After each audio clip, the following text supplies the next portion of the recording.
All right. I was going to give my best stuff and it was going to be muted. All right. Good morning, everyone. We're going to call to order the August 23rd, 2025 meeting of Leadership Public Schools Board of Directors at 9:13 a.m. Can we have a roll call? Yeah. Present. Present. Present. Okay,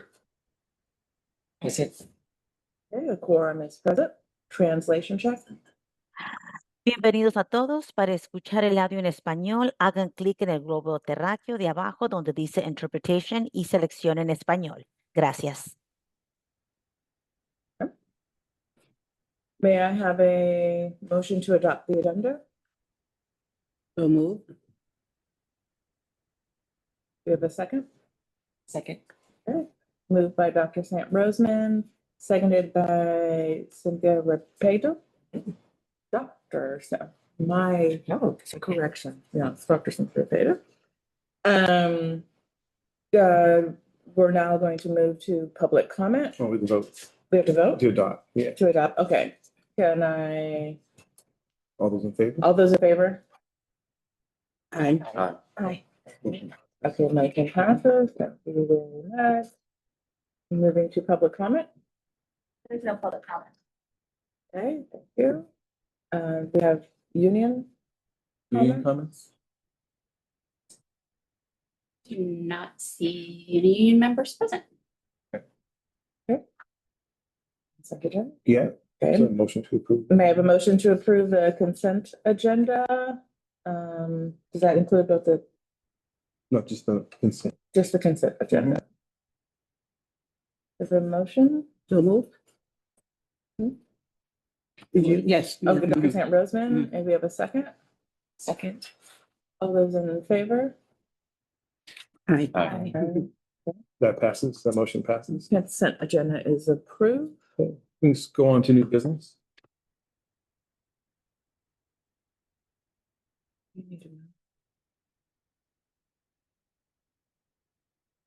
Yeah, so just wanted to share with the board, next slide, please. We had a conflict, so our board meeting that was scheduled for, I have to look at my screens, actually, it is different here, sitting right here. 1 second.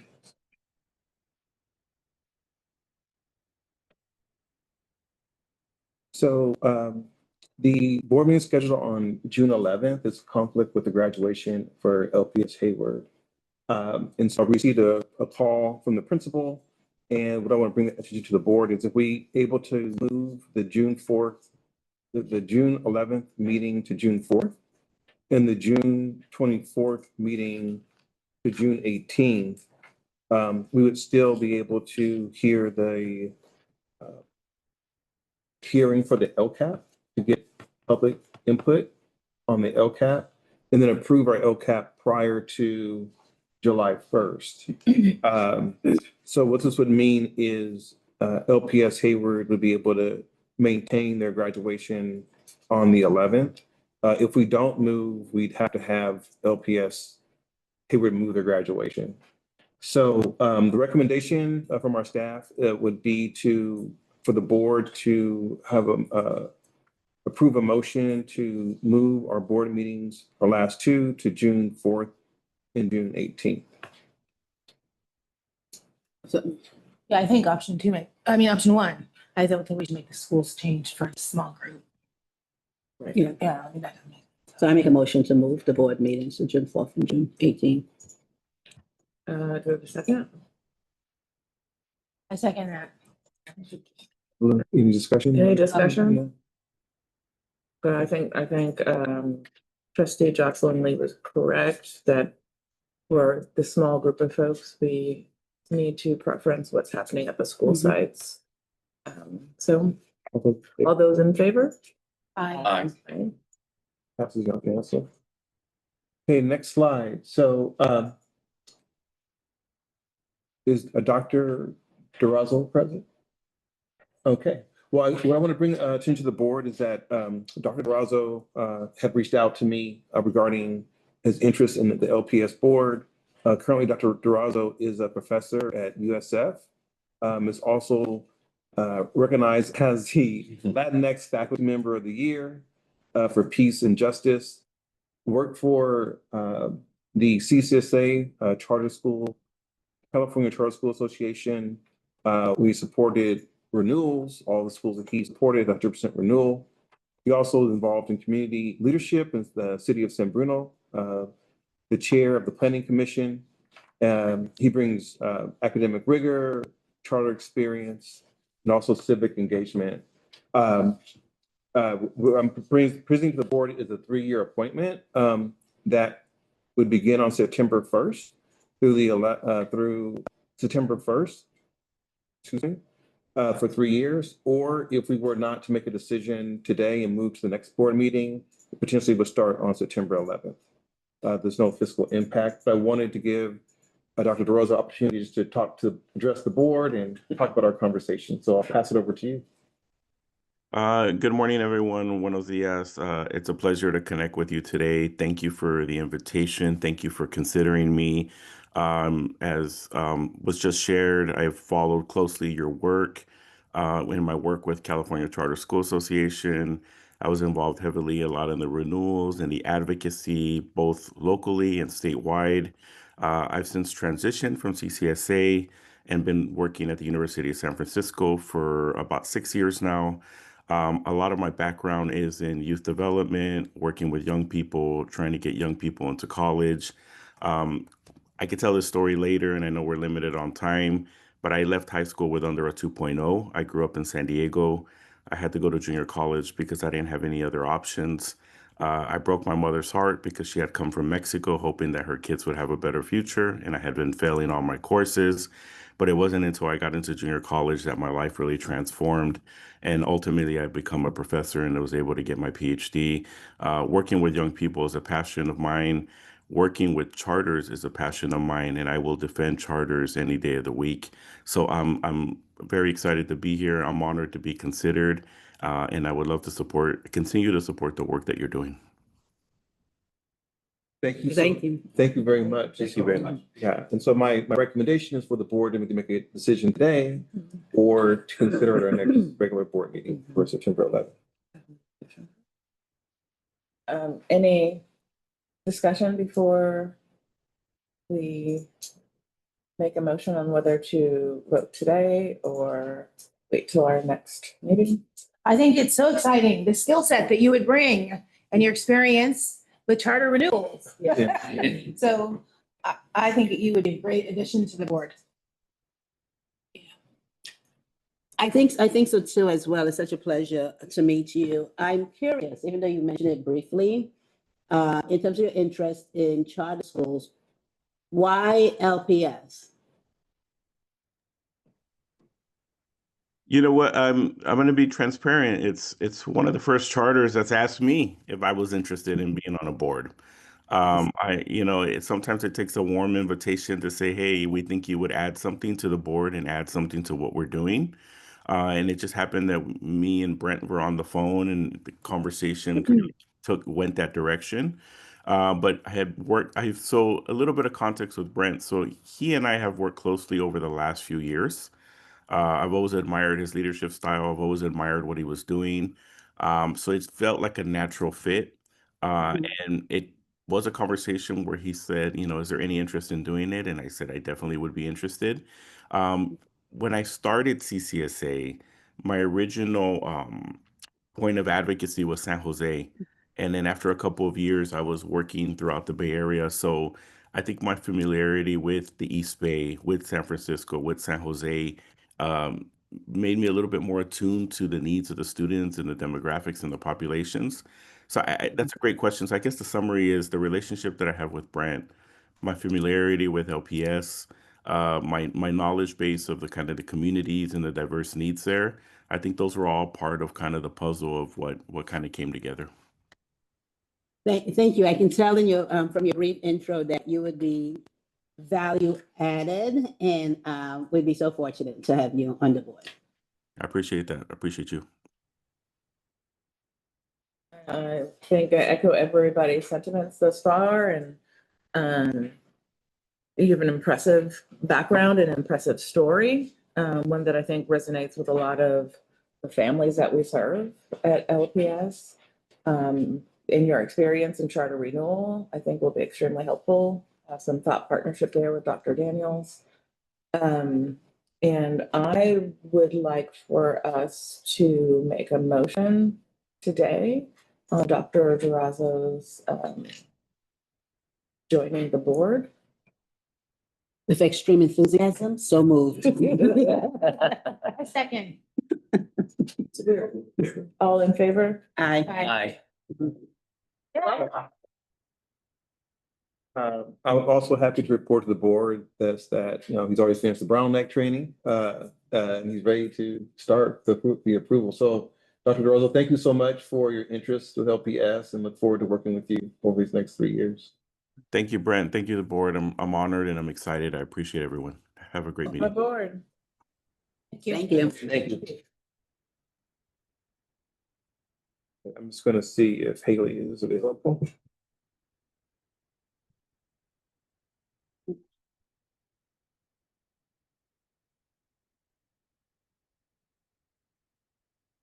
I'm gonna start, even though, so Haley Dumas is an attorney for the Armenian Corps. That's the group that conducted the compensation study for us. And she wanted to be online, just if the board has any questions, but I can go ahead with the presentation. Next slide, please. Hey, thank you. So what I'm bringing to the board is an updated salary schedule for the chief business officer. Also looking at the chief business officer, chief people officer. That would be a new position for LPS. We currently have a director of people and culture. We would actually eliminate that position. The chief of people will be working with our unions, specifically, as well as oversee all things HR for the organization and also supporting principals. We do have a vacancy. Part of the board's direction prior to this board was to strengthen our instructional programming for LPS. We did appoint Adam White as principal, but then we had a principal leave LPS Hayward. So then at that point, Principal White had worked at Hayward and thought he'd be a great fit for that school. So currently, we're going to be recruiting for that position. And that position will essentially be critical to implementing our academic programs in the areas of ELA, math, or LCAPs, working with the principals. Currently, that work's being held by the home office and principals, which essentially is myself and Lena Shantip. But then that will help, catapult us academically and to support our schools. And this would be effective for this school year. So these 3 positions actually, the fiscal year starts on July 1 for this proposal. Question, that the senior director of curriculum, that is a open position it's currently posted? We were going to Approve it. look at posting after we have some direction from the board.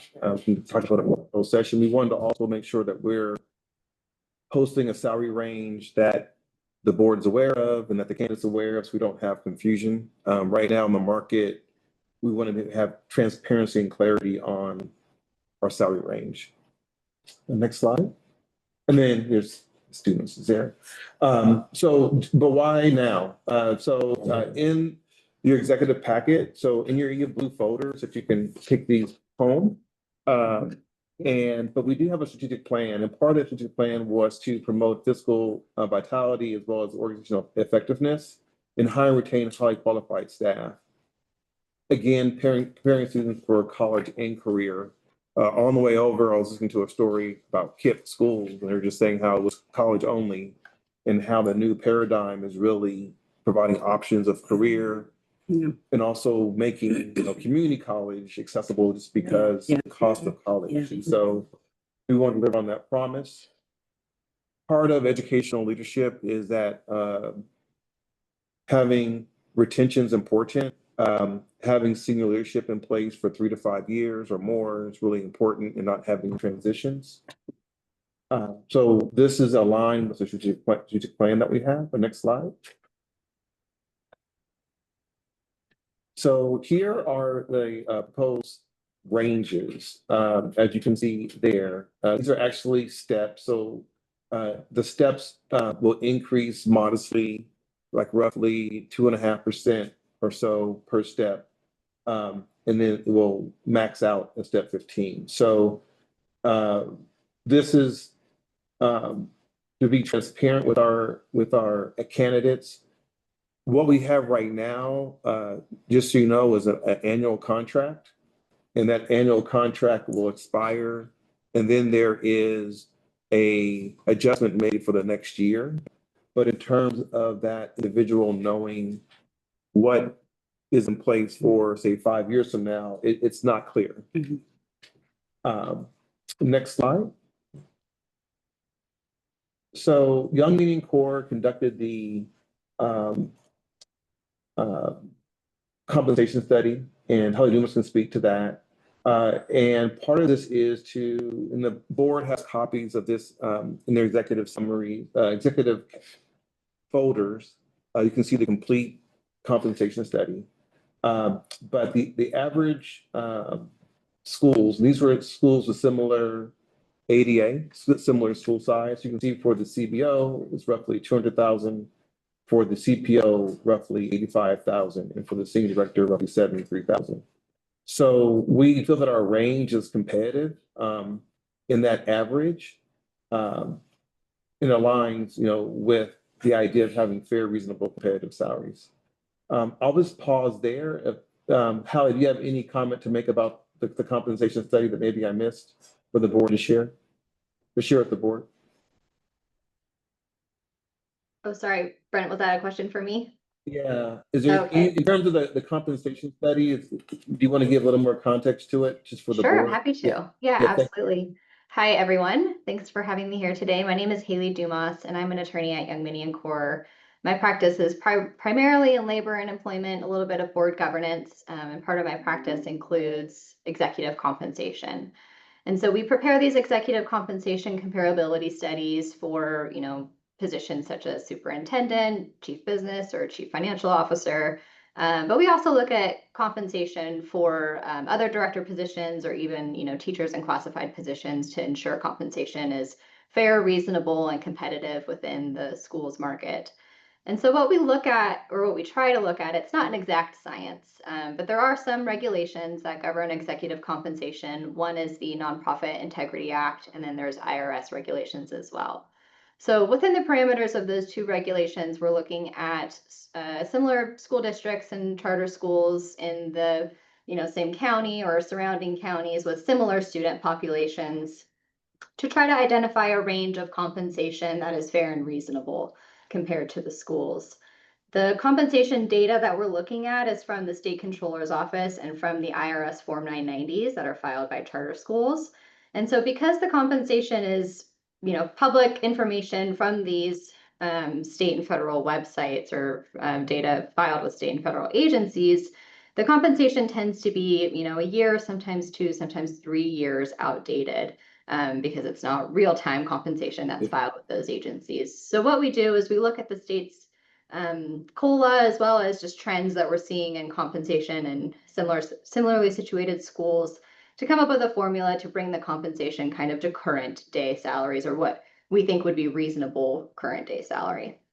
So that's what we've done here in looking for compensation for similar chief business officers, chief people officers, directors of curriculum, to identify this range of compensation that we feel is fair and reasonable based on leadership's school population and location.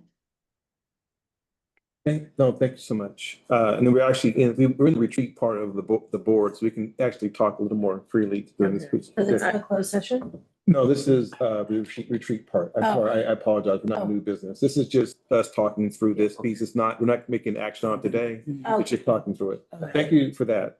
Can I ask a question? Yeah, please. How much of, and thank you for everything that you've done to bring us to this point of discussion.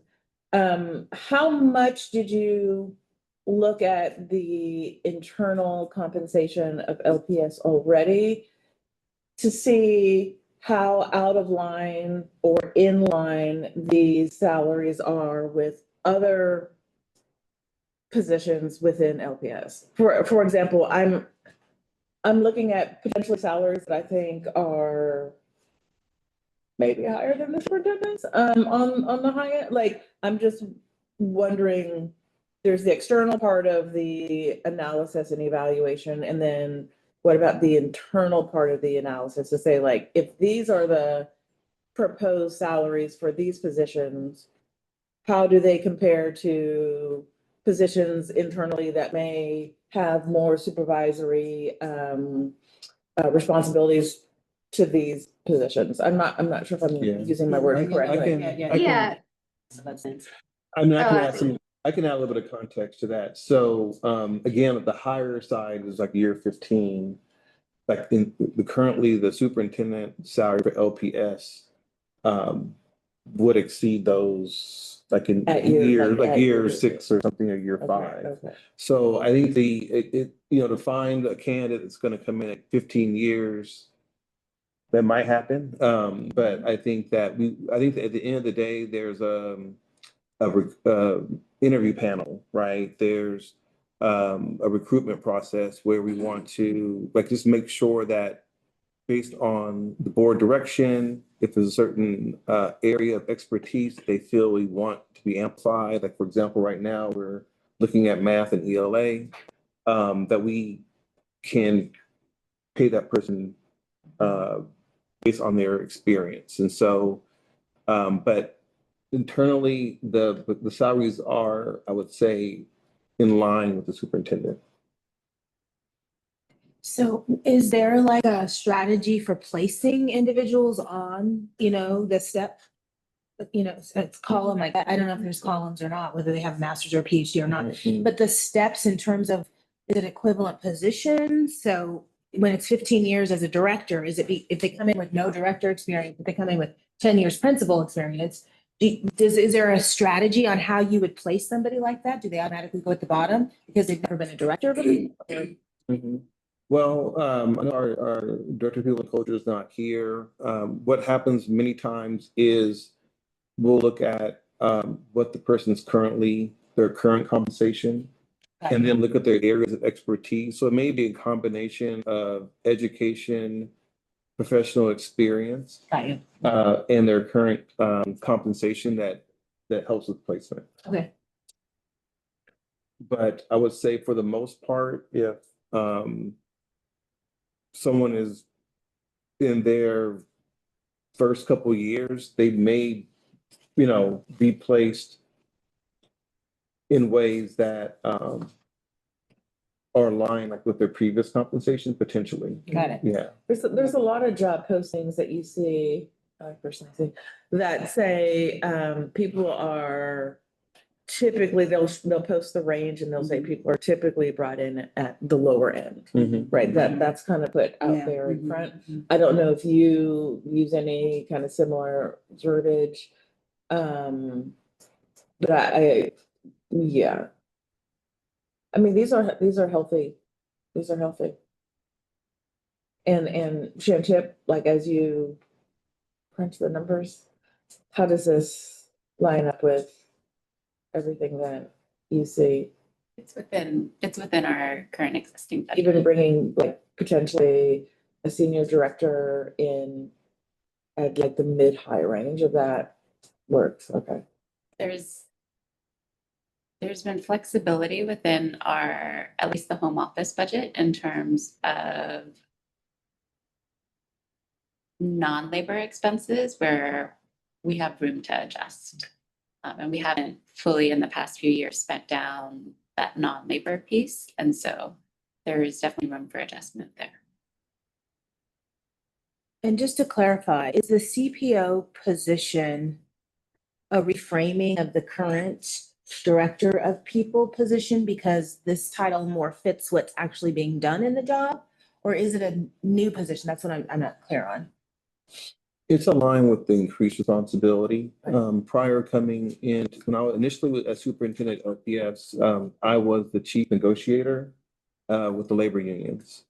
And over the last 3 years, that has actually shifted. So now our director of people and culture works with our legal team and is currently negotiating with EBEU. When I first began, there was only one union. There was a teacher union. Now there is a support staff union. So it's evolved now from having no union to having one union, now to having 2 unions. And what we found is that having an individual that is able to respond to the union's concerns or to be able to resolve the, potentially conflicts with the CBA or understanding of the employee handbook, just having that individual able to reach out to those labor partners has been healthy for us. We've been able to, remedy the calendar. There was an issue with our calendar at the start of the year, and that got resolved through that position. And so there's just increased responsibility that's happening in that role. Makes sense.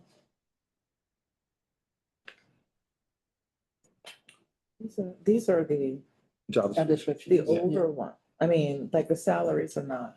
Yeah, those are The the salaries are not correct. the same as Yeah, those, those- okay, but new job descriptions, not updated salaries. Yeah, we are going to keep, and then in your package, you also have the steps.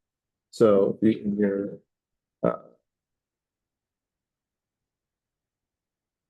if you look at this packet here, you can get a placement.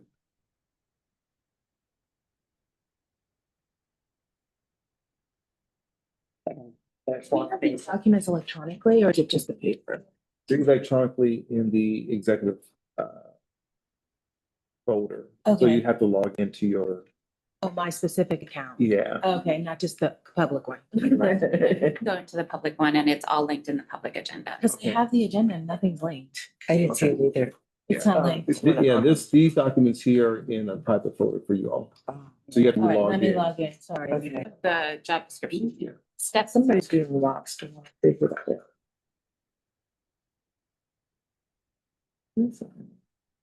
Oh, okay. That's- Yeah, so steps are in the packet and then the job description That's, and the comp studies are in the information in the blue folder is in the executive folder on the computer. So I want to make hard copies for you. oh, first of all, I think that the renaming of the positions, well, at least, the people officer to chiefs is apropos. I think that's the way that both, Lena and Chip have stepped into those roles and have overseen their work. I think that is more than appropriate to do that. So just salaries aside, I think the renaming, the recalculation of the titles is appropriate for what they're doing. It would just be for the chief people. officer. Because yours is already right. And even more so, right, to bring your 2 positions into parity with each other. I have a question regarding just the increments in amounts. Are they the same per year? Like let's say it's 1,000, 2.5%. Okay. And the 2.5% is aligned roughly with the teacher salary schedule. So Shantip could talk more about the teacher salary schedule. It's tiered. So our incoming newest teachers at each step starts at a 3%, and then it tiers down as they increase in steps to 2.5, 1, 2, and then 1.5. So that it's the longer, in part for equity reasons in dollars amounts, because newer teachers come in at a lower salary amount. And so the percentage is actually, if it's a flat for the teacher salary schedule, then the dollar amount is actually different. And so when we were negotiating with the union, it was either a flat percentage or what we proposed was a tiered percentage, recognizing that dollar amounts for newer teachers, it makes a bigger difference than a higher percentage. And then as the dollar amount increases, the percentage decreases. However, there's still a dollar amount increase at each given year. However, for this one, it's a flat percentage increase, so it doesn't follow. Just out of curiosity, what's the base salary for a new teacher? 60, it is now for a novice. $63,095 for a proficient without working on a credential. For a accomplished or master's, it starts at $64,884, and then for a doctorate, it's $74,013, and that's step one without any years of teaching. Where does it top off at? Or- It tops off for our master or our master distinction and doctorate at $135,043. For a teacher. 143. 135, 143 for 190 days. For how many days? 190. 290 days. I don't think I understand that. That part.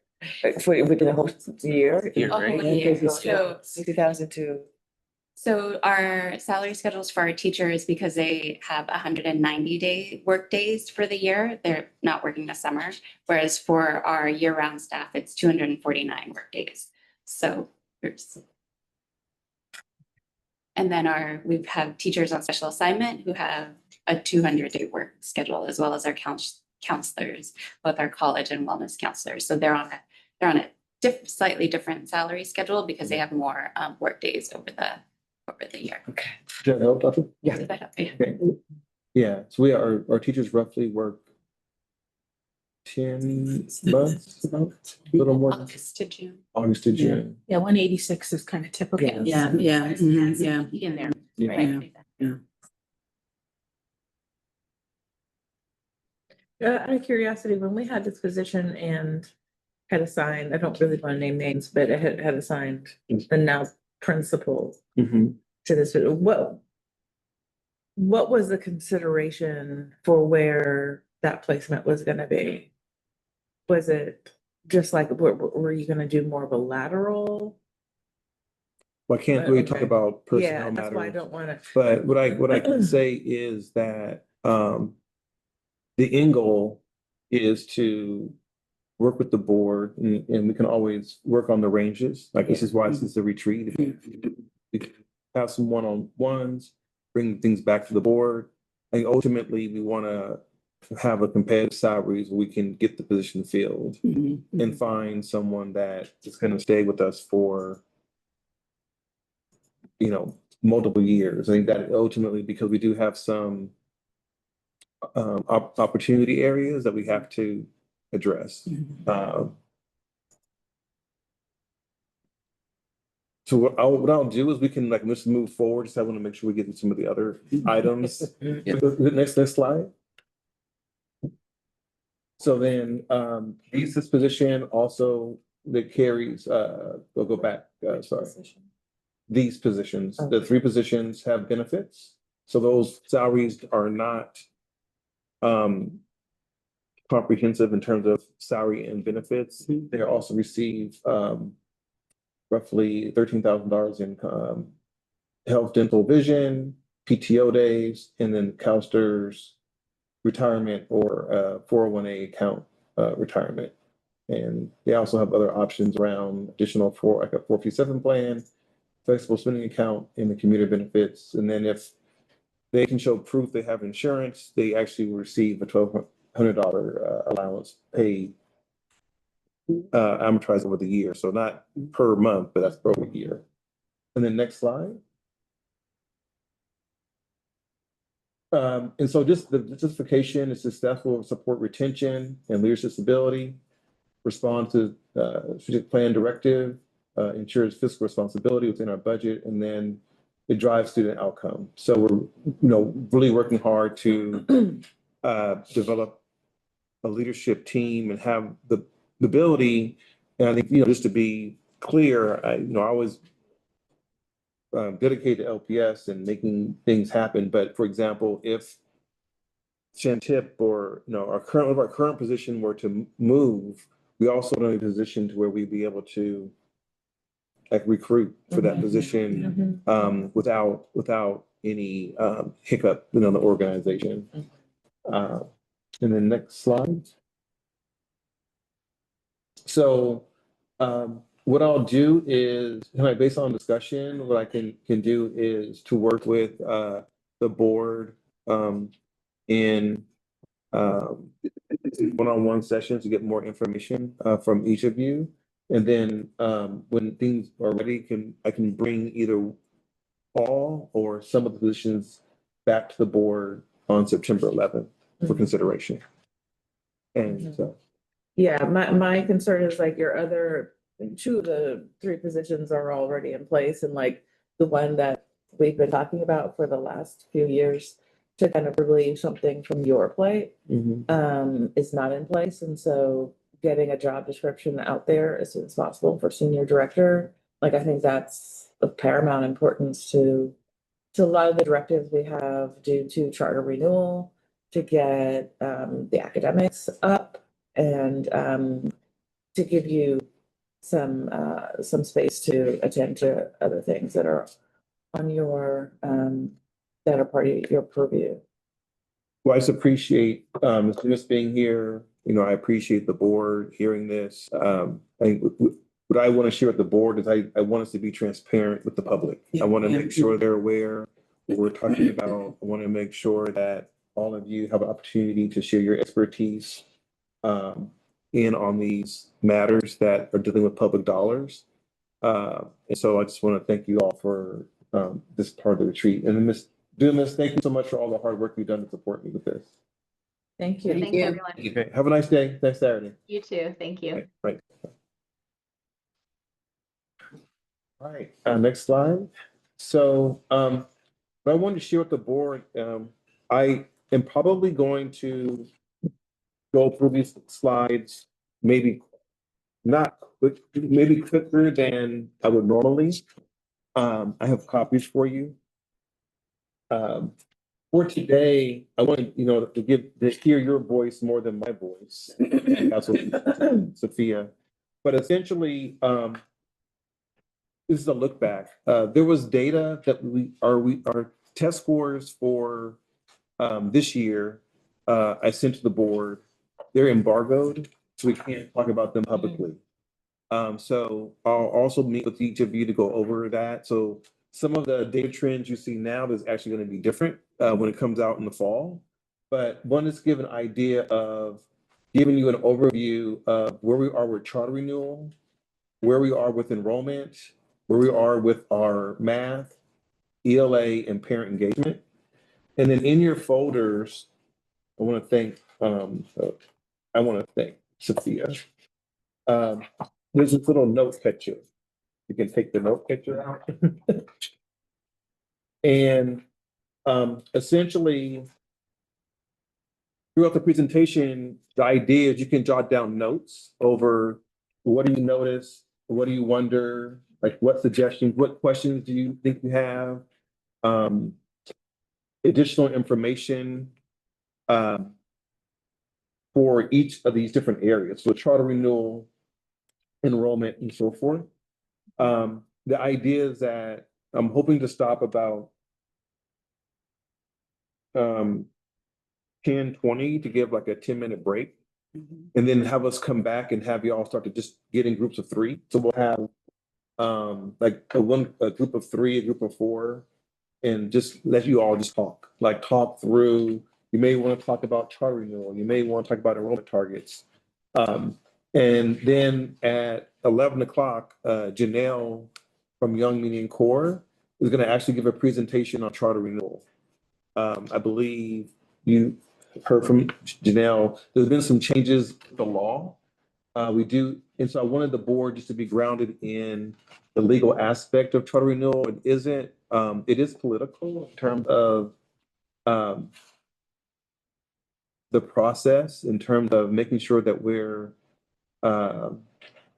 communicating well with our authorizer, but there's also legal things marked we have to hit. So even though our authorizer may say, hey, we really value you, we think that you do good work, if there's certain areas that we're deficient in, the school won't be able to be renewed. So I think, so in addition to that relational piece, there's also a nuts and bolts piece. And so Janelle will talk about that. So the packet is here just so you can follow along this packet here.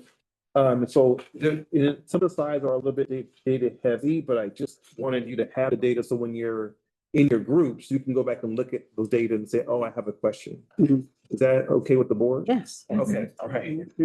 All right, so I will start. So again, the purpose of today is really get board insights on these 5 areas. And I work with Dr. Bayham to really, we talked about making sure math and ELA was on this list. Yeah. Next slide. So what I'm proposing is for us to do a quick review of the data about 10:15 and then potentially have a break and then come back at 11:30 and let you all just talk it out in your group. And then we'll hear from Janelle and I'll let her know we have like maybe 20 minutes, but then reconvene in your group and then maybe just have like, what do you feel you want to prioritize for our staff? Maybe for the start of school. There might be something that may be long-term, and then just report out maybe on what you all see. And through this process, for example, just in my experience was the board saw that there was a blind spot we had with the curriculum instruction. I was working directly with the principals and they felt that, bringing in a curriculum person would actually move the organization forward in many ways. And that came through discussions with the board. So it was something that was created over time. So I want to give you some context. Next slide.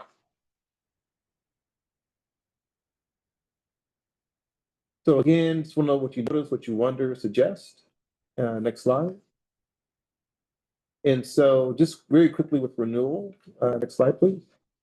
So all of our schools in the middle tier, what that means is they're eligible for a 5-year renewal. The state has a low tier, middle, and high tier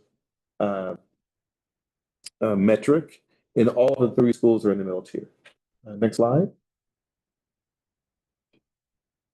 Just very briefly, we're submitting the petition for Hayward this fall. We're looking at roughly mid-November. We would bring the petition to this board at the November 13th board meeting for approval.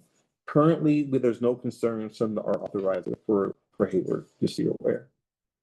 And next slide, that currently. For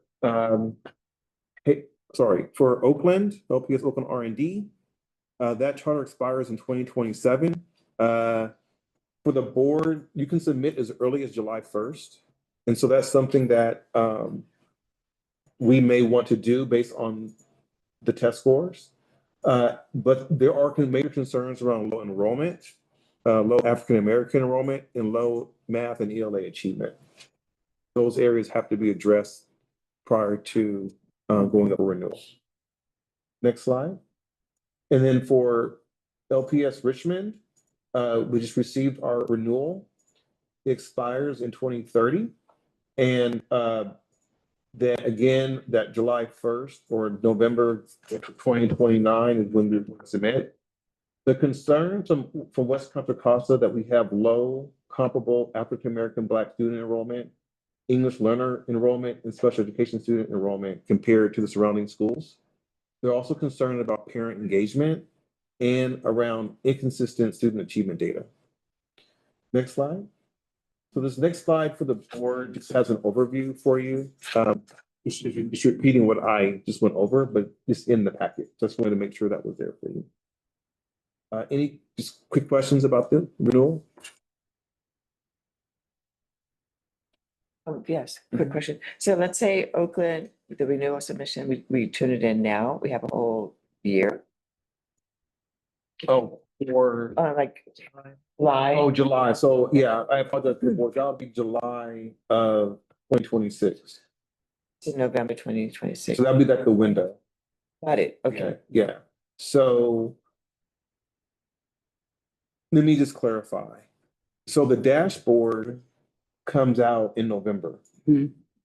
And the way that your placement is determined is based on the dashboard, two dashboards.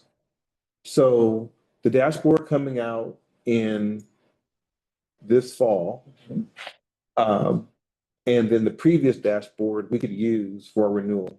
Or if we felt that the 2026 dashboard was going to be more in our favor, we could wait and we could say, no, no, no, we're going to use the fall 25 dashboard and the fall 26 dashboard and then submit our petition.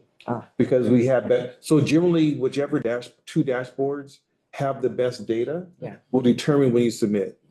We get the results for the 26 dashboard in June. So we'll have an idea internally of what we should do. So there's a report that I sent you that's embargoed. We have that information, and so we know if we've improved or not. Okay. Got it. Okay. Good. All right, next slide. So for this part, hold on to your seats. All right. Yeah. Hold on to your seats. Hold on to our seats. So next slide. So for the enrollment piece, very seriously, next slide. So what you can see here is we're just opposed against Hayward Unified School District, and you can see there's declining enrollment. On our side, you can see that there's declining enrollment, but there seems to be an uptick. Currently, you'll see on the next few slides, we're actually at 89. So we've actually gone up almost close to where we were in 21, 22. Yet Hayward Unified has declining enrollment. So that's just something I wanted to bring attention to the board. The next slide. And then the demographics, which I won't go into detail here, but we're primarily Hispanic and Asian at Hayward. What we've seen is that there's been an increase with English language learners. We are getting like Middle Eastern students are coming into the school.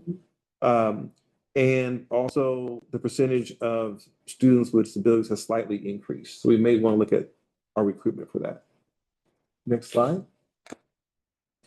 So with LPS Hayward, LPS Open R&D, you can see there's been a serious drop in our enrollment. And that is a valid concern that ACO has that we're going to have to address. There's also declining enrollment in Oakland, and there are a number of charter schools in Oakland. And so what we're finding is that students are on a wait list, and then they're with us and they leave us, or they don't get accepted, they come to us. So right now, we're at a point where we're working on enrollment. And the demographics for LPS Open R&D, next slide, are highly Hispanic, Latino. And then the next viable group would be African American, but it's very small. Next slide. With Richmond, last year the enrollment was at 545. This year it is at 582. So we're seeing a similar shift for Hayward and Richmond, but then also we're seeing declining enrollment with our authorizer. And that's like where I think the presentation we get from Janelle about why we have to have good board governance or why we have to have strong fiscal is critical, because essentially we want to have a partnership with our authorizer, but we are seeing an increase in 2 out of our 3 schools right now with enrollment. Next slide. I'm gonna keep that there for the board for their, when they meet and talk, but the next slide has some more information regarding demographics. So this is just kind of a high level overview. We're currently 11 students away from our target at Hayward. For Oakland, is a little more complicated in the sense of right now we have 154 students registered. There's a action called mature revision. If you have less than 10% of your projected, which we had 175, we have to go back to ACO. So right now we are, I would say 10 students away from not having to happen to a mature revision. And the census day for the best purposes is the end of September. So we have from now to the end of September to strengthen our enrollment efforts. At Richmond, we're only 3 students away. I don't have it kind of in red, which is maybe not, shouldn't be red. We're 3 students away from our enrollment target. I'm going to just lean to Shantip just to kind of talk about the enrollment targets and how actually LPS Hayward and Richmond are almost celebratory and they're very close within their targets. But yeah. And part of this is the capacity of the school as well as what's in the charters already. So within each of the charters, they're written for 600. However, it recognizing previous enrollment and what is realistic for the student population, in part because it drives the budget, it looking at something that's attainable. And then the bigger piece also is actually the average daily attendance. And so the larger number of students that we have enrolled, the likelihood for the actual average ADA to be what we're looking at in terms of the budget. And Hayward has historically been pre-pandemic at the 600. It was at its peak at 610, which is within that like 10% of the charter.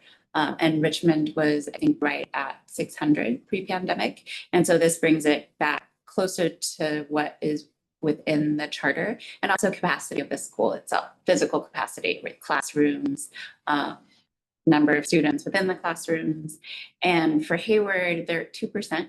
They're within 2% of their target. Richmond is 0.6, so less than like 1% towards their target. And as Brent mentioned, we're still in the 10-day range of drops for students who don't show up. Chris Harrell, our Director of Student Services, and Max Porter is working with our attendance and enrollment teams to ensure that for the students that haven't shown up to campus, they're not enrolled elsewhere. If they are, then we drop them. If not, then we wait till a 10-day, and then Chris works with our attendants to reach out to the students, because then it becomes a chronically absent issue. And so he's working with the schools to identify which students to drop during this cleanup phase, and then also which students to reach out to determine if they're a late arrival or if there are other attendance issues that need to be addressed as well. So that's all happening within this first month. And then as Brent mentioned, this year's Census Day, which is the day that the point in time that we have to capture enrollment, is the first Wednesday of October for every year. And this year it happens to be October 1st, which is why we really have till the end of September, because then as of October 1st, whatever student data is cleaned up by then, whatever, we can confirm whichever students that we have enrolled is our enrollment number for the year. It will fluctuate throughout the year because throughout the year, students will drop, students will come in. However, for attendance and enrollment and record keeping purposes, that is the date and time in which we have to capture that information. And so Thank you. there's room. All right, the next couple of slides, I just want to give the board orientation, just so you're aware. So it's a lot of information on this slide, but essentially what you see for Hayward, you'll see where it says total, you'll see 589. And so that is the enrollment. And then each header is broken down in male, female total. And then you can see the totals for the school. So for example, Asian, there's a total of 108 students. African American, you'll see 28 students. So it gives you an idea. And you can have that goes for each grade level. I'm a little lost. Yeah. Follow. Say that again. So if you go, so an example would be, let's go to ninth grade. Okay, And so, I believe that's 48 male, 40 female, Okay, got it. 88. We have 88 Latino students. mhm, And so that's how that works. And it's Okay. broken down by ethnicity, just to get a Okay. sense where we are. The slide below is a Friday. So sometimes people don't come to school on Friday. That gives you a sense of the last column is the ADA. So that's who's actually, what they kind of say, who's in seats. yeah, who's in Who's in seats? seats? Yeah, And so, you know, 11th grade, it seems that it's below that 90%. And so That's for how long a period of time? this was a one-day snapshot. Okay, so much of Yeah, that. yeah. Okay. So, but I wanted to let the board know that this is what we're doing on a daily basis. Mhm. We're seeing who's absent, we're following up, we want to make sure that they, you know, we're in school or you're a different school or haven't you enrolled or if you're okay. mhm. And so this team are working very hard. Any questions about this data chart? Is Friday a minimum day with leadership? No. It's a regular Yeah, school, yeah, full, regular day. full school, Yeah, school day? regular day. Okay, this actually ties in, the percent ties into academics, right? In terms of, and if I'm strange, just stop me. For kids who are absent, so for instance, I'm aware of some schools where kids can be absent for God knows how many days and miss quite a bit of instruction, but then they come to school and they get a packet of work and they pass the class, right? So I'm curious in terms of the juxtaposition, in terms of academic performance and accountability and attendance. So if attendance doesn't really matter, right? Kids don't really have any incentive in terms of, I need to be in school, because basically what they're saying is that whether I'm in school or not, I can still pass a class. So, and it's a broader question, Yeah, but I'm curious in terms of, What's the practice? yeah. I mean, our intent is that students are at school every day and if there's a particular issue that they need independent study or if, you know, we reach out. And so we have teams that reach out, we want the students in school. Some of our students have to go to summer school. They don't pass classes here. Mhm. So generally, we try to work with families and students, but ultimately we want to hold them accountable. I do think that's a very valid question though, because, and it's a very broad, big Mhm, question, mhm, mhm. but it does speak a lot to the motivation for attendance. And whether or not it is a packet of work that folks get, if instruction itself is uninspiring. Like it all ties in together, Yeah. right? Mhm. Attendance is kind of driven by a motivation to be in that space, right? What is happening in that space? So yeah. Well, it's a big- sometimes, right? There's so much that happens in the family and the home. that Yeah, a lot of- I'm particularly speaking about the experience that we had last year doing site visits. And it didn't seem to be inspirational in terms of why kids should be there. And for example, like back in the day, you know, if a kid was out of school like 10 days, that's a failing grade, right? And I know the laws have changed, right? But it did inform and impact students being in school, however unengaging instruction may be. So again, I'm curious, because I've seen this pattern in terms of absenteeism, right? And again, I think organizations need to take a look at their practice around academics, their practice around student accountability, their practice of student performance and outcome, in terms of the intentionality around learning, right? Mhm. And it's not just, I get this grade because a lot of times the grades don't reflect the learning that needs to happen. So it's a very broad question, but it's something that I think a lot of charter schools are missing in terms of the correlation between attendance and student accountability around performance outcomes. Yeah, I do want to say, I know that seniors will sign a contract and there's certain like contracts that are signed. Mhm. have to have positive attendance if you want to participate in some activities, but I'll have to look into the other piece. So for sake of time, I may want Yeah. to move forward. Mhm. So the next couple slides, you can go through, we had that information for each school. That's when it had that context. And then we keep moving forward. I just wanted to share some things that we are doing, just so you're aware for the enrollment piece. More high level, I want to give kudos to Sophia, which she's helping lead a redesign of our website to make it more user-friendly around enrollment. Hayward was just recently recognized as one of the US News Report best schools, so we're trying to leverage that. And Yeah. you know, we're trying to make that happen. The principal's conducting exit interviews to understand why kids are leaving. So it's our sports program, but there's no gap in that information. You kind of buried the lead there with the US News Report, and I mean, that's amazing. And like, how much do the families know about? Well, I think it's what we Yeah. need to like work on that. And we also have our HBCU tour happening. We have too much information. Next slide. At Hayward, we're pushing, at Richmond, Oakland, we have some signage on our schools. We're actually, we have an unfilled math position, but we have 3 candidates. They're doing in-person lessons. So I know that summer hire is preferable, but what we're using right now is because we didn't hire the math teacher in the summer, we're having 3 candidates actually come in and teach in front of the students to see if it works out. What Mhm. what particular math? It's the higher level math. Okay.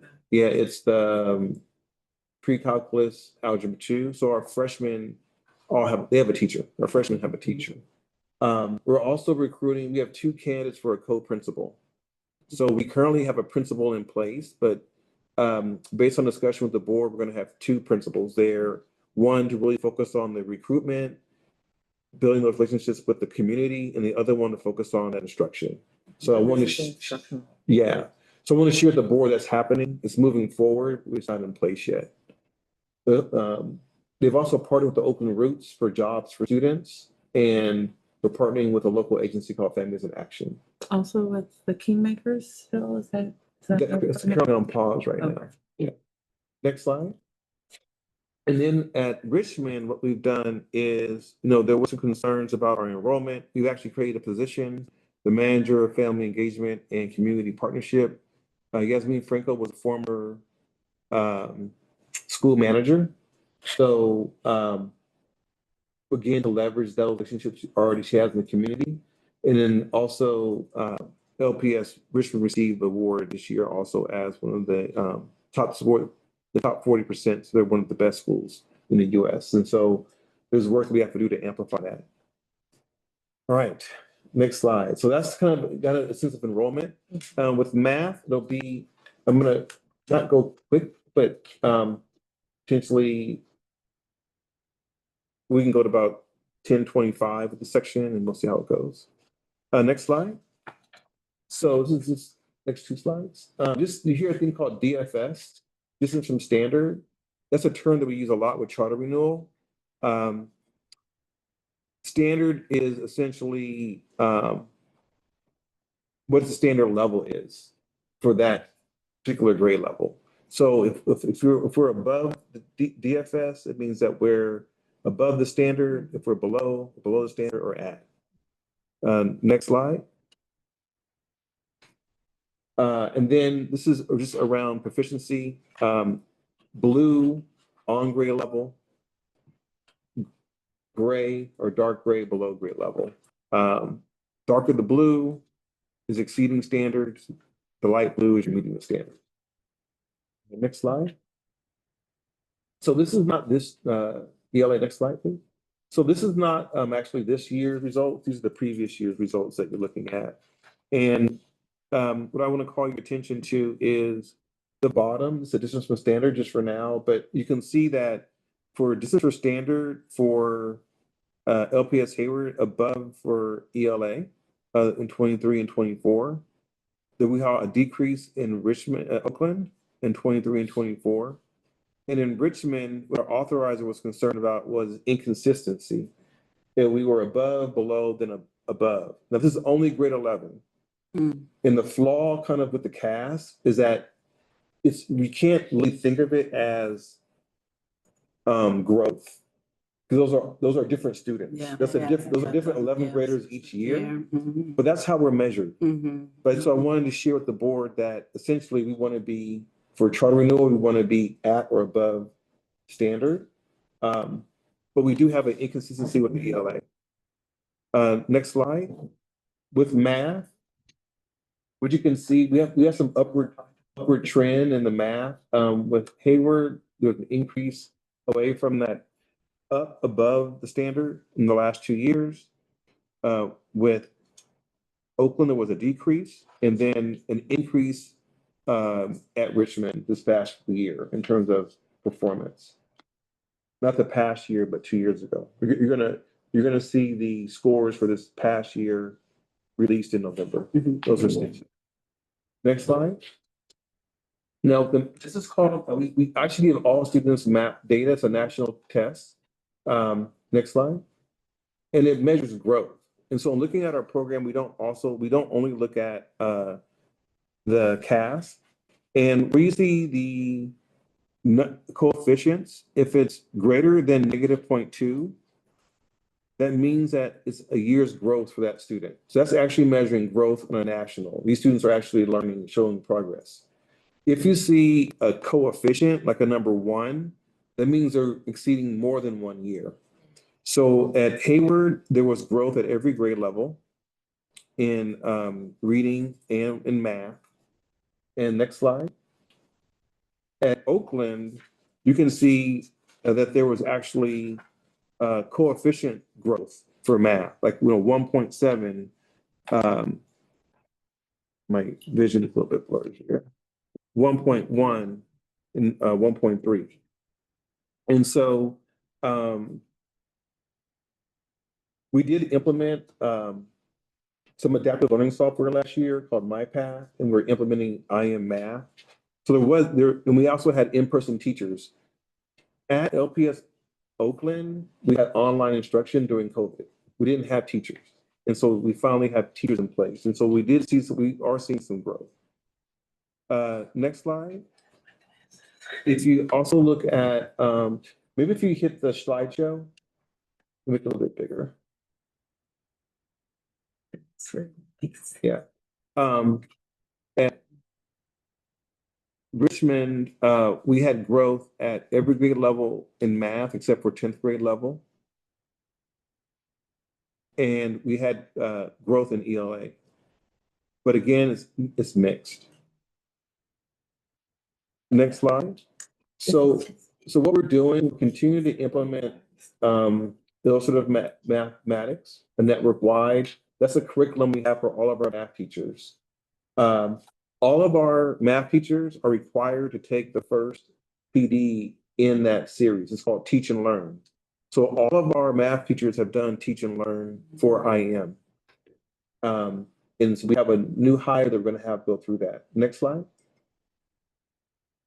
And this year for our PD, all of the math teachers at all of our schools are going to get 18 hours of PDs, like 6-hour days on discourse in math, training on how do you have students talk about math. Sometimes if you walk into classes, the teacher's talking and the students are, well, they're doing multiple things.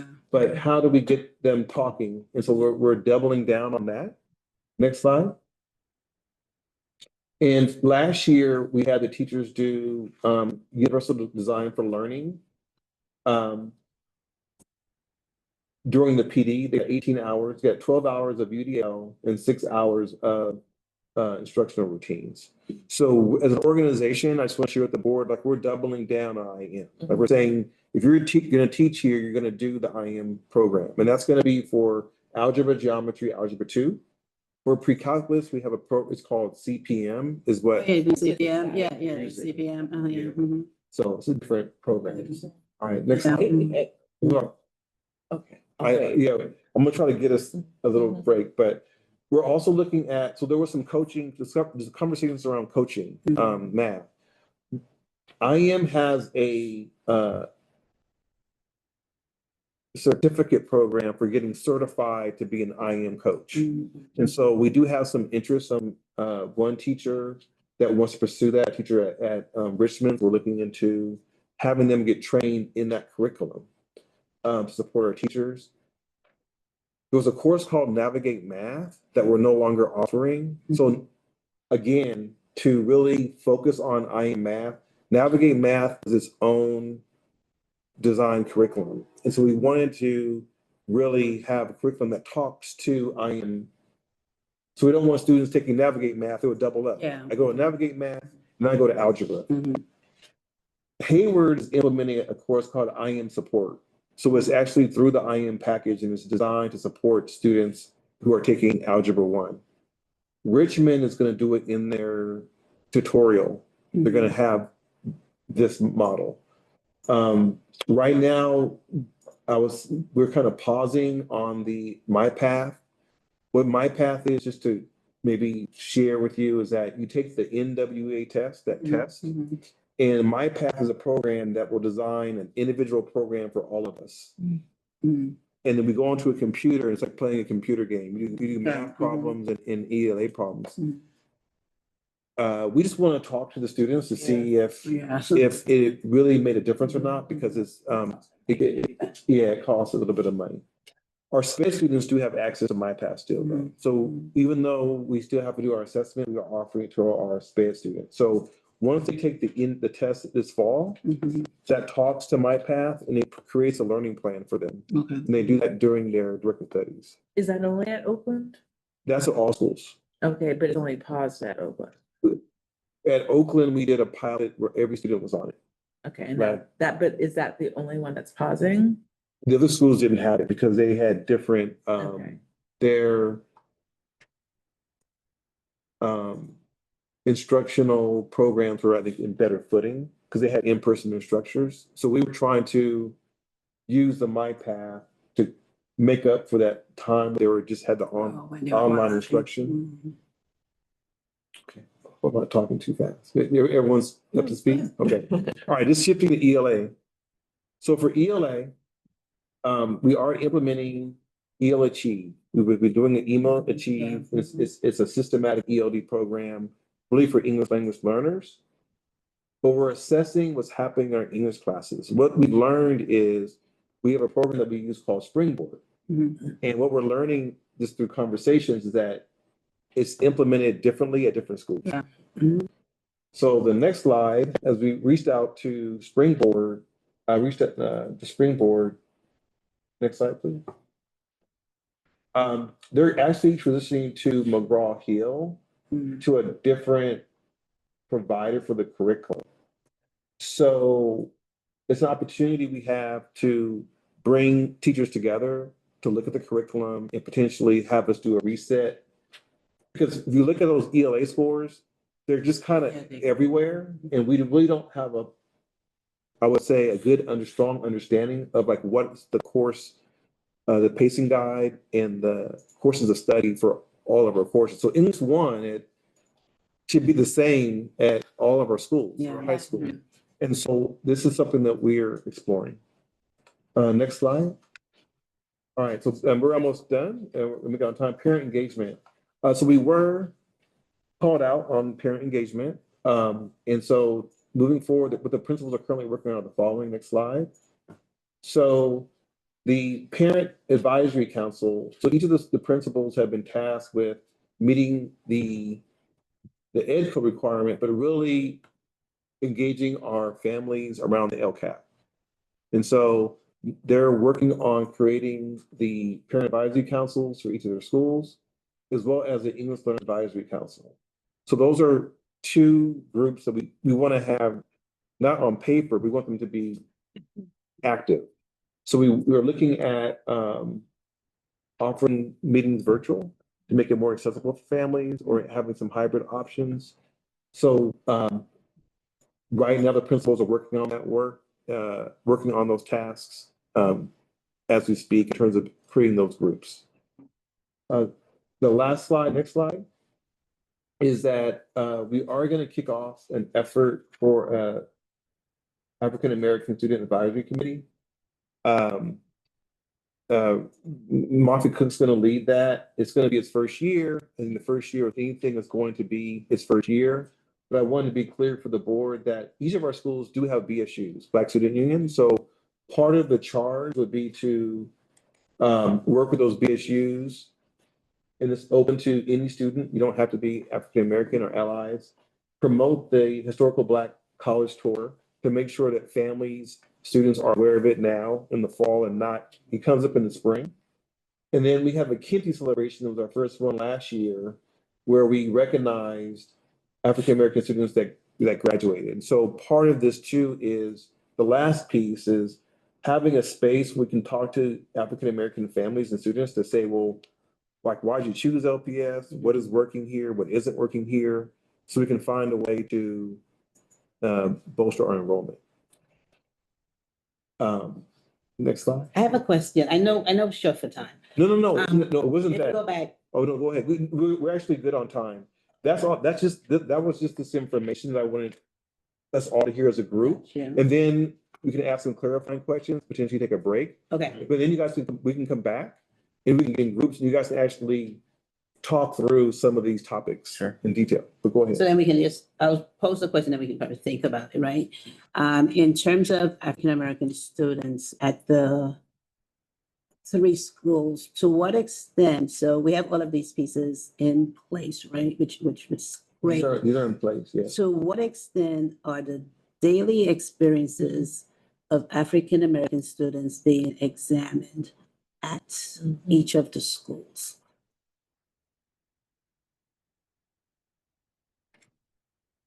It's good. African slash Black, you know, I'm Caribbean. And so I'm saying that we're looking at students of the African diaspora, like to what extent? Because we also have to look at for those kids who are not African-American but are Black, what's the experience like? So the hope through this advisory committee would have, I was going to potentially I'm not chairing it, Yeah. be a part of it, but have those conversations Mhm. with some students. But there's also, we're looking at, we have a partnership with Parsec. In Parsec, the Blue, they prepared the slide tree. So I just want to go to Parsec. They have a tool called Reel. And what it does is they'll send you a question and you can go on your phone, you can record yourself, Mhm. and then it uses AI and it looks at patterns. Mhm. So right now, Parsec is working on some questions around that one question you talked about Okay. that we could push out. We want to push out to our African American families and students Mhm. and see what we get. Mhm. And so I think it'll be a combination of using surveys, Mhm. but then also like the focus group conversation. Okay. Mhm. Is that what you're getting at?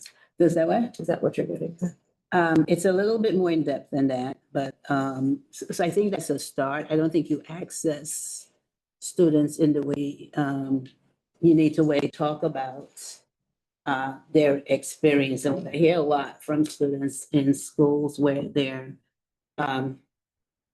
from Black students in school where there's so few, because several of them, they tend to minimize who and what they are. They try to hide within, most of them are huge Latinx populations. Several of them do not have an understanding of their own identity and sense of their people. Others speak about the experiences. Others speak about the stereotypes, the racism, the microaggressions that they experience. And something as simple as, I'll give an example, and I'm not saying that this is applicable to LPS,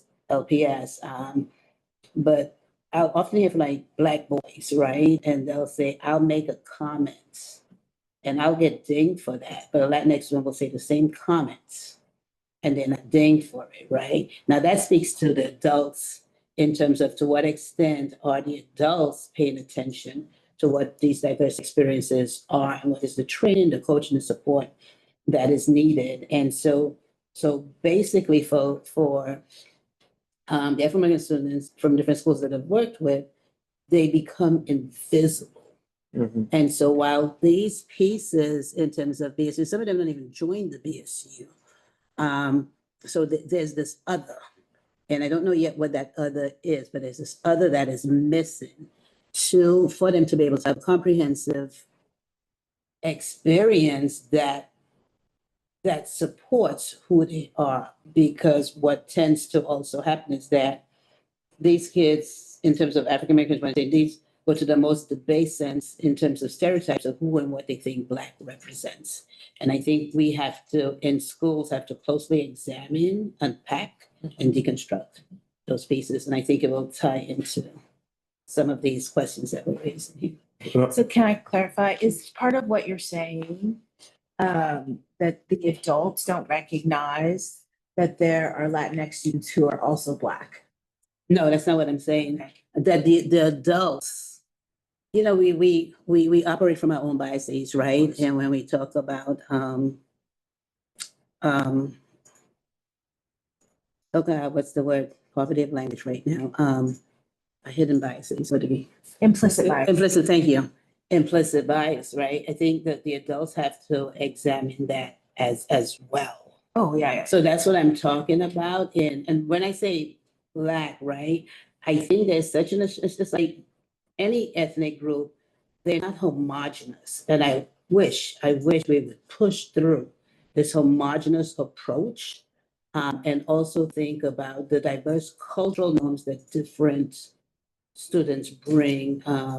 And even when we're looking at Black kids, right? African, like I said, for me as a Caribbean woman, I'm not an African American woman, but I'm definitely a Black woman or a Black child in a school. And we have other Black kids who are experiencing that as well. And we further disempower, and we further make them more invisible. So how are we looking at the students that we are working with? And I'm talking about Black students, that's the group that we're targeting around how they move and what the experiences are in schools. And so I just think there's a lot more work we as the adults have to do. And then also in terms of our engagement with like a simple good morning, good afternoon, good evening. Yeah.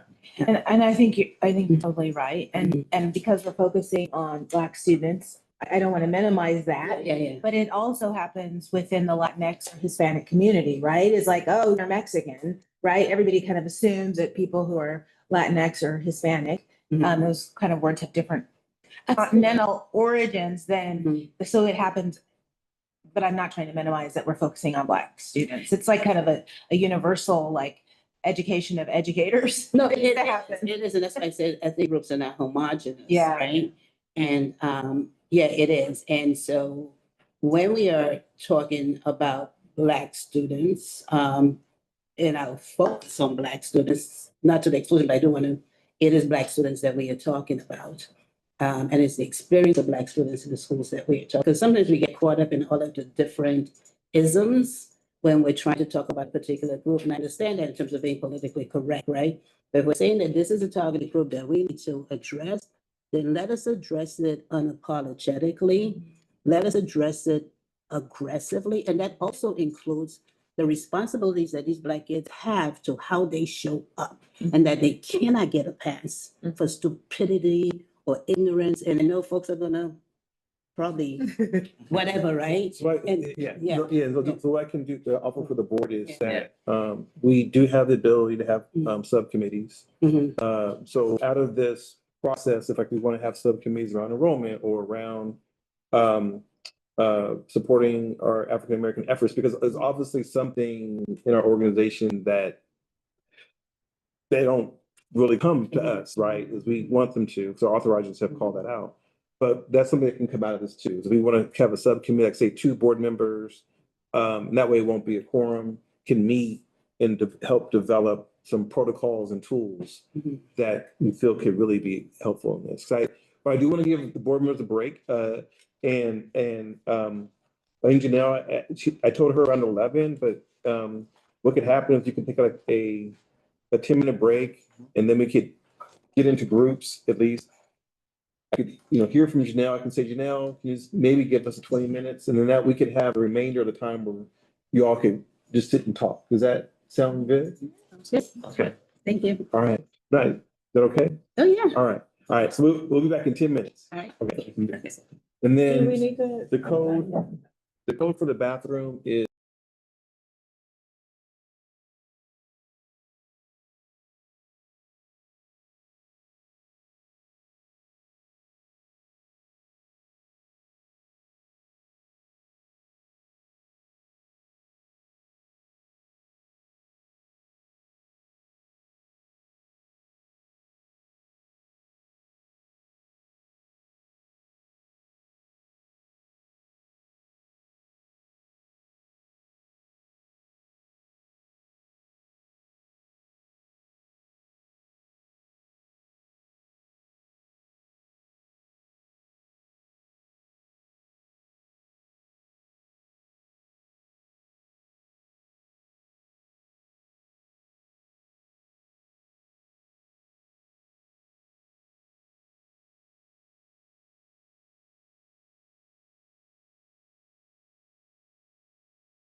Ruli will come on. Just talk amongst yourselves and ask clarifying questions from us.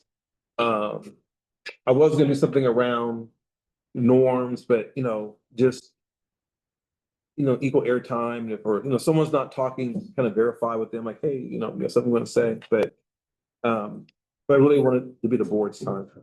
So we reconvene, or sure if we are reconvened, we can chat, and then if you see me texting, it'll just be with Janelle, or Janelle may hop on the Zoom link. I'm not sure. Brent, can I make a suggestion? Yeah. Because there's so many slides. Mhm. Can we just kind of go through the slides one by one? So if there's comments, and we can just move, because otherwise it might be. Oh, yeah, we could have, I didn't number them, but I think Yeah. we can figure it out. Okay. Just go back to the beginning. Okay. So we reconvene, or are we recording? is that aligned with, is the slide deck? Yeah, I was the same thinking about order it. as Is the- it Yeah, this? it's the same Yeah. order. Okay. Mhm. Yeah, I just printed it because I wanted y'all to have something Yeah, tangible to this hold. is, Yeah, like yeah. this, yeah. Let me just, I can text Janelle. and see- I just go straight to suggestions. I don't ask questions. Okay, yeah. However the board wants to go. I think each of you have your own area of expertise or questions, and I'm just going to. Should I tell Janelle 11:10? I can Sounds text her. good. That sounds good. It's 20 minutes from now. Are we talking? Okay, so what about charter renewal? It can be any order you want to. Yeah, Yeah.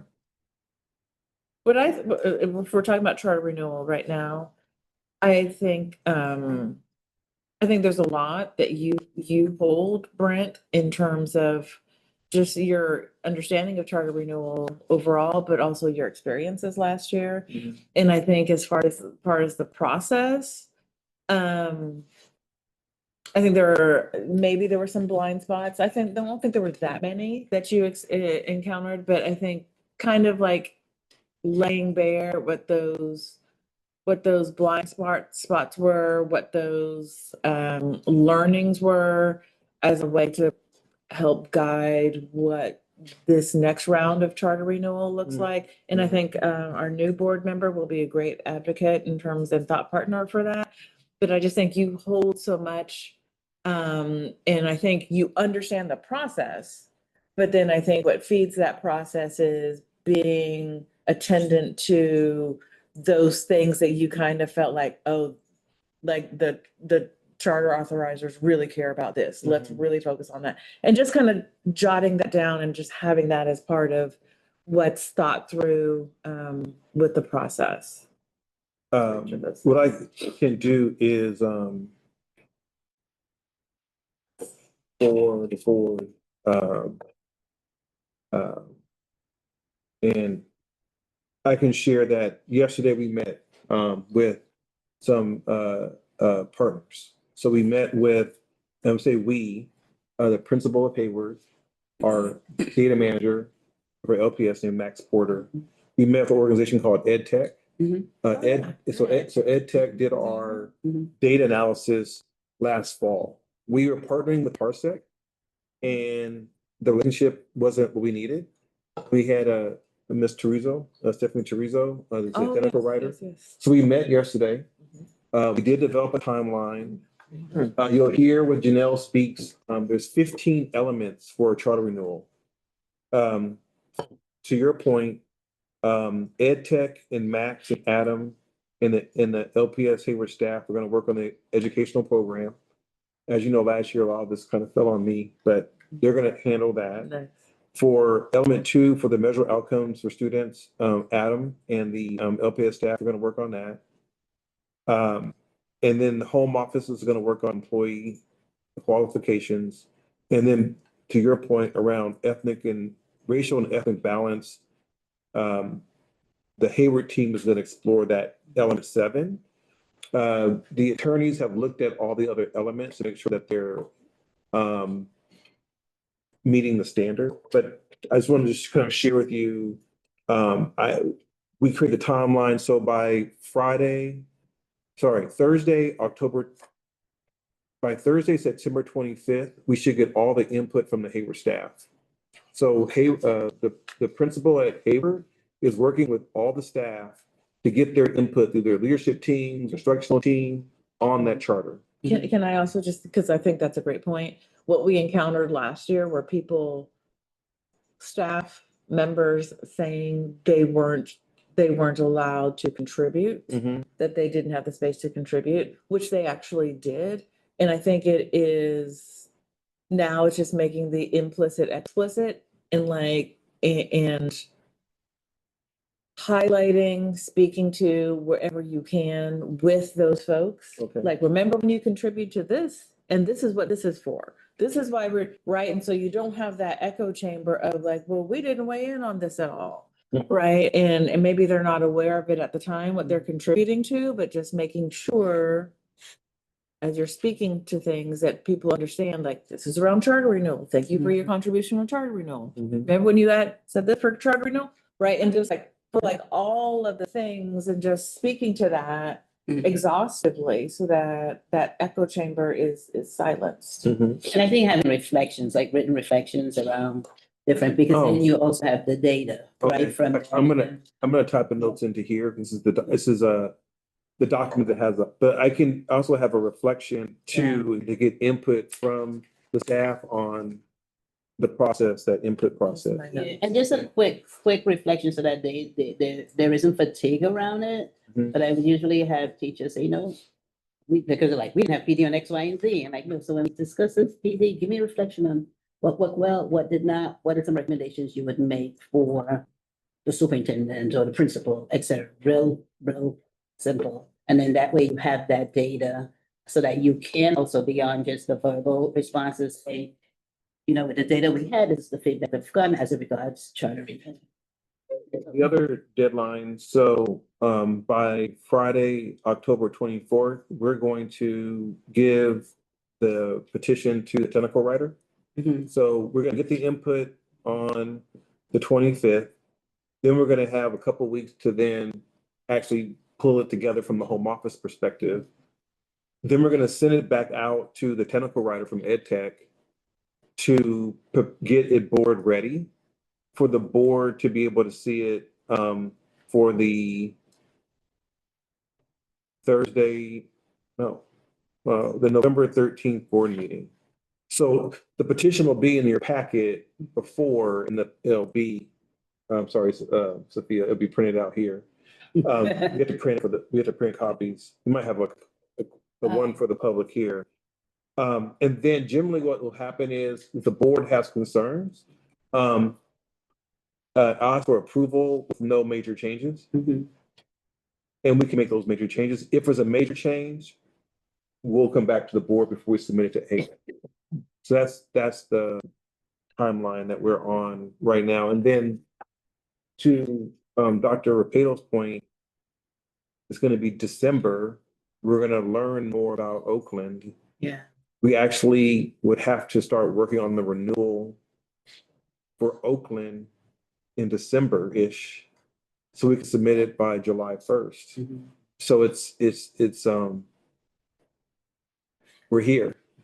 Right, but I didn't talk, but I wanted to share that we're thinking the same line. We had a big meeting yesterday and we developed these milestones and we wanted to involve the teachers and the parents and support staff on that charter. How are you gonna collect their input? Are you going to the school site or are they just putting it on a Google form? So what the educational program, what it looks like is there was a previous charter, which I can send to the board in 2017, that has all these different elements. What the staff has to do is verify that's still the same program. So when I met with Principal White, they have a group called the Instructional Leadership Team. And they're going to, of all the school leaders, he's going to task them to review that document and to assess, like, do we still do this? Are we doing something differently? So he's gonna be working with them to update the instructional program. To complete transparency to the board, we lost the principal at Richmond that end of the year. He went over to Pinole. Then we had to promote a principal. That principal had to go out on leave. And then we had a new principal at Oakland.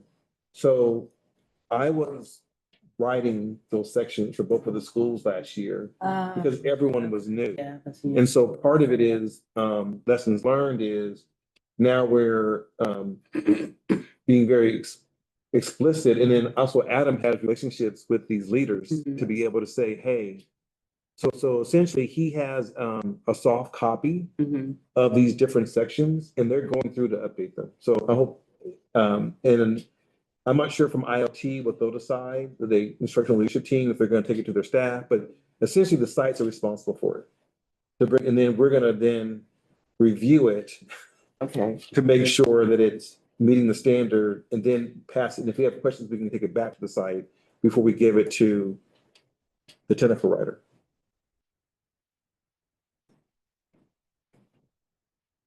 And you'll learn more about that middle tier status and like what we have to do from Janelle.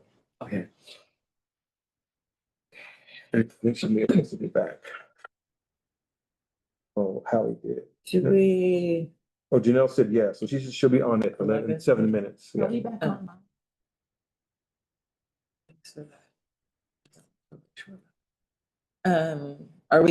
Do we want to talk more about Hayward?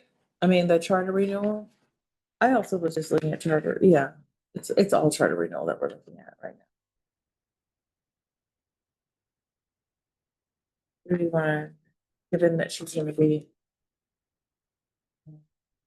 The intention enrollment, I'd probably say is to be as frank as possible. I mean, Yeah. this is, with the board looking at LPS Richmond, Oakland, what I didn't put on that call to action meeting. So 9:00 or 9:30, Shantip, Lena and I are be meeting with the Oakland principal 9:30? on Monday. Monday. Oh, So some conversations we had, and I'm not trying to mobilize your talk time, but I want to share with the board that we wanted to I talked to principal, co-principal Rocha, and we want to give an update to the students and an update to the parents, like on everything. Where are we with hiring? Where are we with our enrollment in a written form first? And then have some type of in-person hybrid meeting so they understand what's at stake. Because we are at the cusp of, like, we're not where we should be, but we're also between 30 days, if we're able to retain our students and gain another 10, it gives us an opportunity to grow the school for the rest of the year. yeah. So if there's anything the board questions you have at that meeting, things you think, just curiosity, you have, the principal they have been meeting with students. Some students are saying, hey, I'm currently at the school, but I might come back. I'm trying to give the school a try. If you notice in the packet, under the attendance, if you move Shantip, the junior class, I don't know what's going on with junior class on Fridays. On I this saw that too. Yeah, so their attendance is crazy low. Interesting. So I think on Monday, that's what I was gonna ask her, It's the largest. what happened on Friday with the junior class.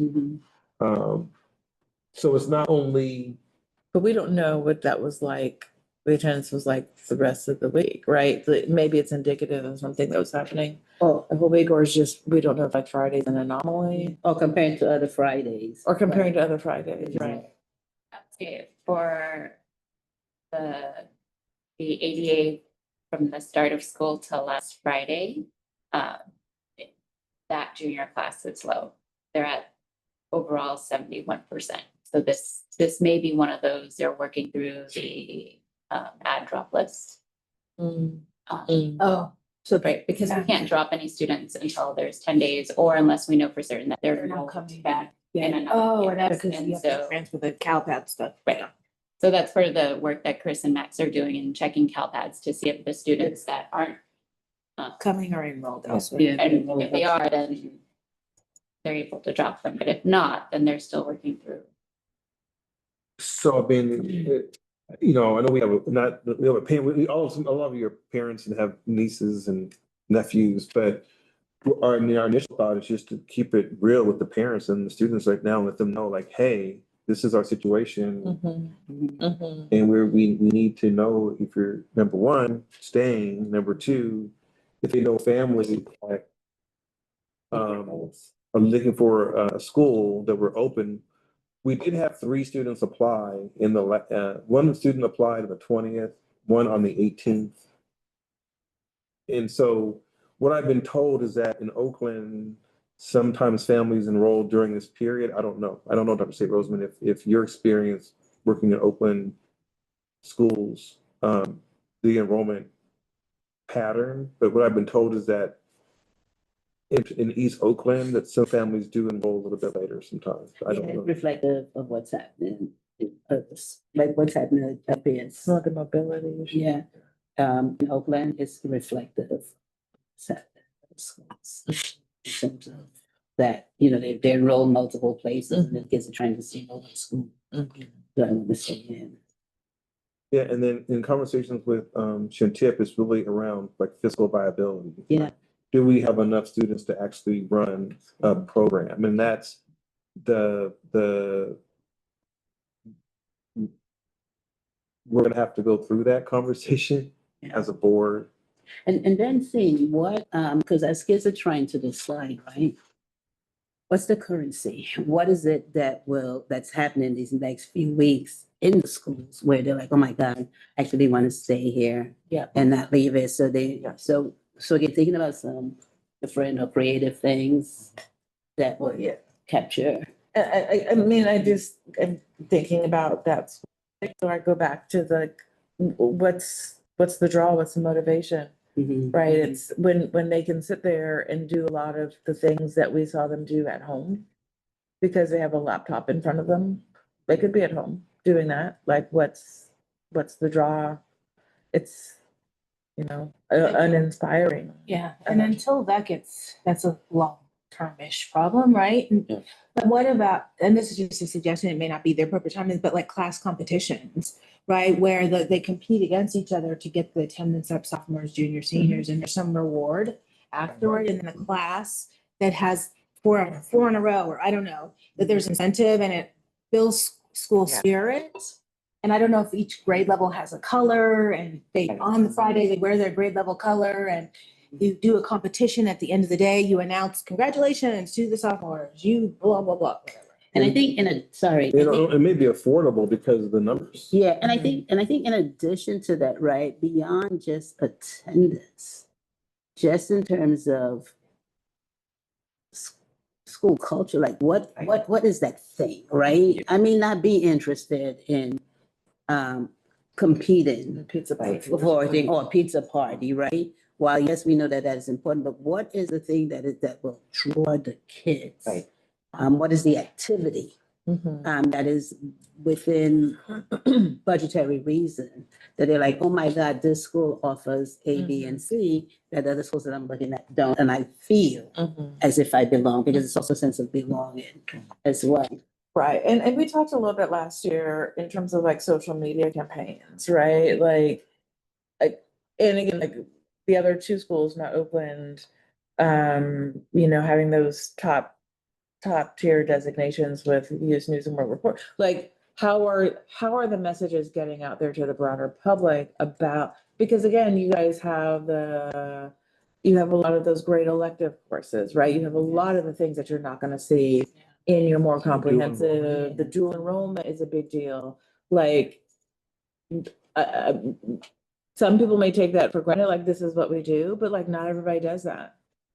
And if a child or a family is making a decision around, do we go to this comprehensive high school? Maybe also because it's more culturally attuned to what my family is. Do I also want to forego the opportunity for my child to take part in these dual enrollment classes whereby they're gonna graduate have X number of credits. Yeah, or even like we used to mention around with Jordan, like you can earn your associate degree Yeah. at the same time Hmm. that you would get in your high school degree. And that way, in terms of the monetary value, right? So it's the Absolutely. the messaging, The how do you message. shift the messaging Mhm. to? Financial stability. Which means that with the dual enrollment, that how kids are guided have to be extremely intentional in terms of those IGETS courses that get them, that make them meet the prerequisites before, you know. So- Yeah, it's just a lot of, Yeah, yeah, and I it's think- messaging on different Right, I things. think part of it is talking to Yeah. the families that you Yeah. have, but also is part of it is just broadcasting Mhm. widely, casting a wide net to families who you don't even necessarily know the names or phone numbers of, right? Right. People who are making decisions in all these different schools, if that is the case in Oakland, where we're just like, we've got our tentacles out in a lot of different schools, like, bring them to you, bring them to you. Can I add to that real quick? Yeah. So in terms of my notes is who are we targeting, right? We look at the 11th grade data, we know that the enrollment's gone down, but if we're trying to even increase that enrollment of 10 people, are we trying to target 9th graders, 10th graders, 11th graders and say, okay, let's bring in all the 9th graders and that would be our focus. And then do we want the demographics to be more female, male, whatever? We have those other data is broken down, but is that all necessary? Like who are the disability and all that? I don't think that's good information still, but that's not necessarily our target. That comes in after we know that they're coming to the school. But again, that social media targeting out and what are we offering is really important. And then looking at that 11th grade data, what did their attendance look like last year? Is this the class of 2026 that every year they're the same ones that are doing this absenteeism? Or is it just that 1 year of that absenteeism? So just to Yeah, kind go of ahead. summarize, so then look at the cohort data, and I think what Dr. Sarah had mentioned, if these are the same pattern, a 10th grader, is it because they got passed? And like, were they able to move forward with poor attendance? And so I think I'm kind of bringing some. Yeah, social together. promotion. Social motion. I think Janelle Ruiz online. Yeah, we should probably pause and welcome her. Okay, and then we probably have to share screen for her. Who does social? We have it in-house. But it's, I think you should be able to share your screen. we can do I something. just sent a request.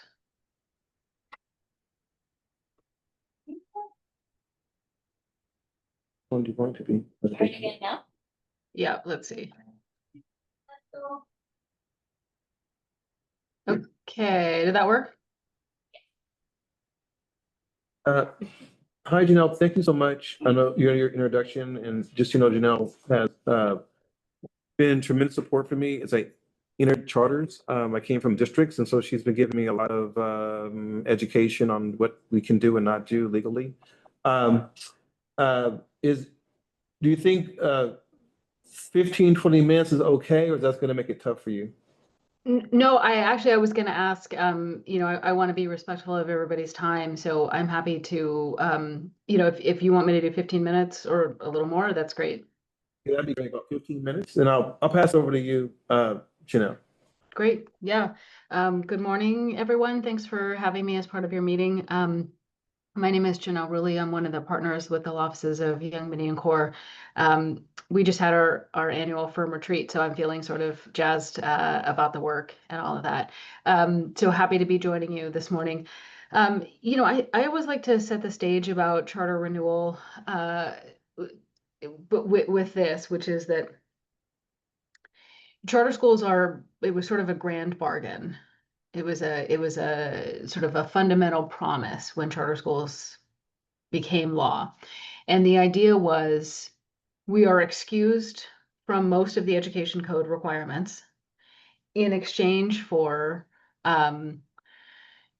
having to prove ourselves up every 5 years or so a little bit different these days, but basically having to prove up our academic bona fides and our operational bona fides, and making sure that we have done the work.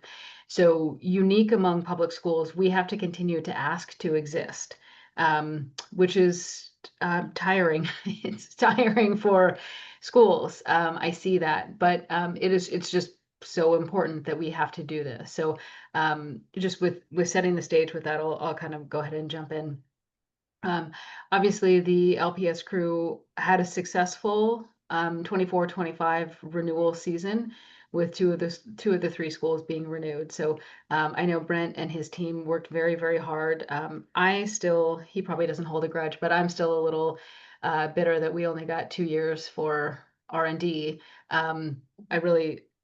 I just don't like the way that Oakland approached that, but we obviously got approved by the county. So that school will be coming up again in a couple of years. So very briefly in our time together, we'll talk a little bit about charter submission and action. We'll talk about what the renewal criteria are. What are the things that we have to meet in order to get renewed? We'll speak briefly about the charter elements. What are the things that go into this document? What kind of approval and denial standards are we facing? Appeals, which the organization now knows about, and then sound operations and compliance. I probably will skip most of that, and you'll have the slides. But again, having been through 2 of them this past year, probably there's not a lot new there. Okay, so charter submission. We got some new requirements or new rules, I guess, when it comes to charter petitions as part of Assembly Bill 1505. That was something that really changed our landscape in 2020. So the charter is deemed received on the day that it is submitted to the district office with a certification of completeness. Oakland Unified has its own document, but for Hayward, we have a particular certificate that we'll turn in. Our timeline, so we turn it in, that's day 0, and then you count forward 60 days or so, about 2 months. And that's when we'll have the public hearing. So we get people to show up, they wear their t-shirts, rah, rah, we think the school is great. And then 30 days after that, we get the decision. Halfway between the public hearing and the decision, again, roughly, the district has to post its findings, its staff report and findings. So usually we know about 2 weeks before the decision what we're looking, whether we're recommended for approval, like the Richmond school, or whether we're recommended for denial. And if we're recommended for denial, we kind of kick things into gear. I said that, and then during the decision meeting, we get equivalent time and procedures to present evidence and testimony about that. So, if the district staff goes on for 30 minutes explaining their findings, then we also get 30 minutes. Conversely, of course, if they spend 2 minutes, then we're really limited. All right, so the renewal criteria, modernly, charter schools are really sorted into 3 different categories: high performing, middle performing, low performing. Somewhere between 60 and 70% of schools are middle performing. So we're usually in good company if we find ourselves there. And then the high and low kind of sort out the rest. I won't talk about DAS schools because you don't have any. The law sets out, it's very clear in statute, the law sets out what the standard, what the criteria is to be high, middle, and low performing. So going into the first renewals after AB 1505, we thought we just had to show, here's the legal definition, here's how we meet it, therefore we're eligible.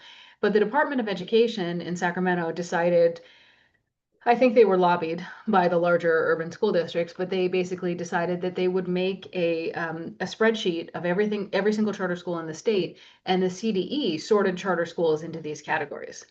And once they did that, it became very, very difficult to argue that they made the wrong call. And so there's this sort of high stakes thing. They publish usually in March.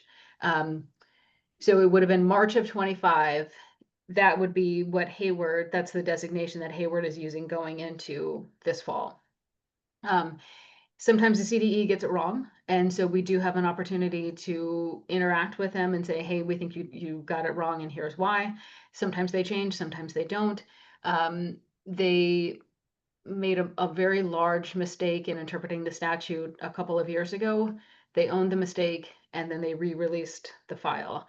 So now that they have inserted themselves, it's really hard to convince a district not to follow what the CDE says. And then I would also say that verified data, which I'll talk about, I just want to give a heads up that like it's expiring at the end of this school year.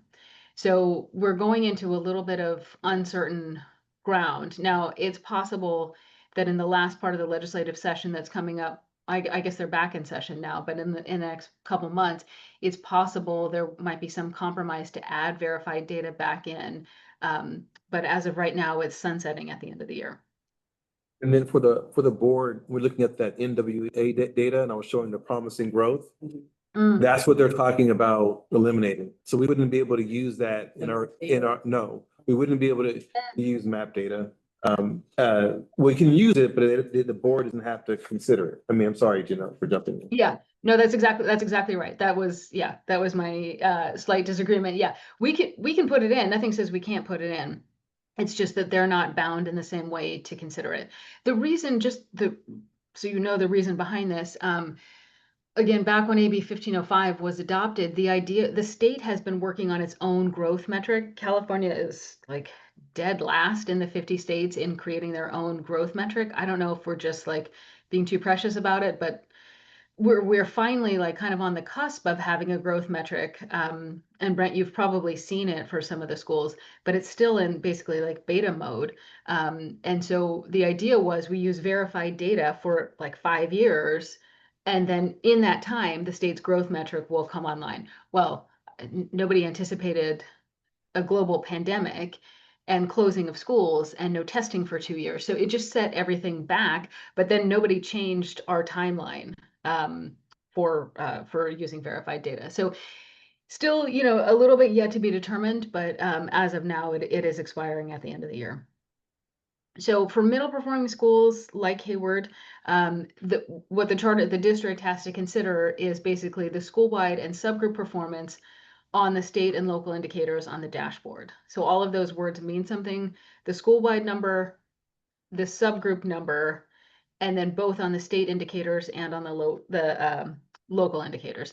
These numbers here, I think they're from Hayward. I think that's what I did to show this happens to just be ELA.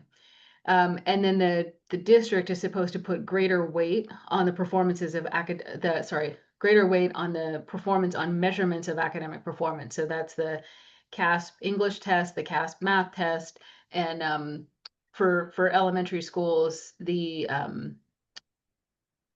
chronic absence, the chronic absenteeism number. No, sorry, that's not academic. LP is what I'm trying to get at, sorry. For high schools, LP and college and career. So those are the ones that get more emphasis. And then this verified data, so what the CDE, the state board did is to say, here's a list of all the things that are verified data. NWEA is one of them. And then what we were able to do, so if we've got our dashboard numbers that are, you know, maybe don't paint the best picture, we also have this other way of proving up our case, which is to show based on this nationally recognized assessment, we can show that our students made a year's worth of progress for each year in school. And for NWEA, they set a particular band. And so if the students fall within that band, they have made a year's worth of progress. If they fall above the band, they've made more than a year. If they fall below, they've made less than a year. And so it's the benefit of verified data is that it's an additional way that we can show what we're doing. So it's usually helpful for schools. And then this image here is what the growth metric looks like. Again, this is still in kind of beta testing mode. But my guess is this will be factored in at some point into the law. I have a clarifying question. Of course. If we submit for Hayward, we're planning on November, it'll be the district's decision how they interpret the verifiable data, even though it's submitted before the sunset of the law?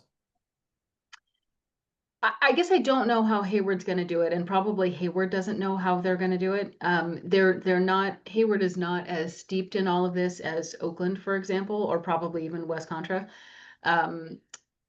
So I guess I can't predict how Hayward's gonna handle it. I think Okay. some chartering authorities will accept verified data, and I think some won't. And Fair. are you submitting late because you want to get the 25 dashboard data? No, it's just a matter of, we want to get stakeholder input on the petition. Okay. Yeah, you know, if there's a world in which, do you need the verified data? Like, is it helpful for Hayward? No, Okay. we're in fairly good shape for the, on the dashboard for Hayward. Okay. Yeah, then, yeah, I think we'll just sort of see. And I do think that every instance is going to be a little bit different. Okay. I won't spend a lot of time on kind of how to make the case. Again, Brent and the team have been through this. High performing is probably not worth our limited time talking about that either right now, but essentially, high performing and low performing are are mirrors of each other. So option 1 under high performing, you have all greens and blues on the dashboard. Criterion 1 on the low performing is that you have all reds and oranges, and I mean on everything: suspension, chronic absenteeism, ELA, all of them. So that's criterion 1 under high performing and low performing. And then criterion 2 under high and low is that you do a more detailed analysis of subgroup performance at the school versus subgroup performance at the state level. So it's a more in-depth analysis that we have to do. And that's what we did with R&D last year, which, by the way, is middle and was middle at the time that it was renewed as a low performing school. You know, and I'll just say for low performing schools, verified data has already come out of the law. And so what we used to, the standard used to be, it's a shall deny standard. And then the district could choose to renew if they found 2 different sets of factual findings: that the school was taking meaningful steps to address the underlying cause or causes of low performance, and those steps are reflected in a plan, and there's clear and convincing evidence of verified data. As of July 1, the verified data has been written out of the law. So now essentially, the district can renew a low performing school if it has a plan to address the meaningful, to take meaningful steps to address the causes of low performance. So in some ways it makes it easier, which is probably not what anybody intended. So that's low performing. You know, we always want to go into a renewal being self-aware. You know, if we've had some number of complaints recently, if we've had inquiries from the authorizer, you know, if we are worried about our budget, like we want to know what those things are and start having a preemptive narrative so that we can own the talking points on those things. We can explain them. And be in control of our own narrative on those. Relationships are key. They've always been key, and they are probably even more key these days. We need to have relationships with district staff. We want them to recommend approval. In many, a very high percentage of cases, if the district staff is recommending approval, the charter is almost always going to be approved. And so if we can be friendly with district staff, if we can answer their questions, if we can respond to their inquiries, if we can get them what they need, make their jobs easier, oftentimes their recommendation leads to a win for us. Not always, but often. Board members, district board members are the ones who are actually voting on this. And so, you know, if we have relationships, if your community has relationships with them, if your parents have relationships with them, you know, it's time to pull some of those strings.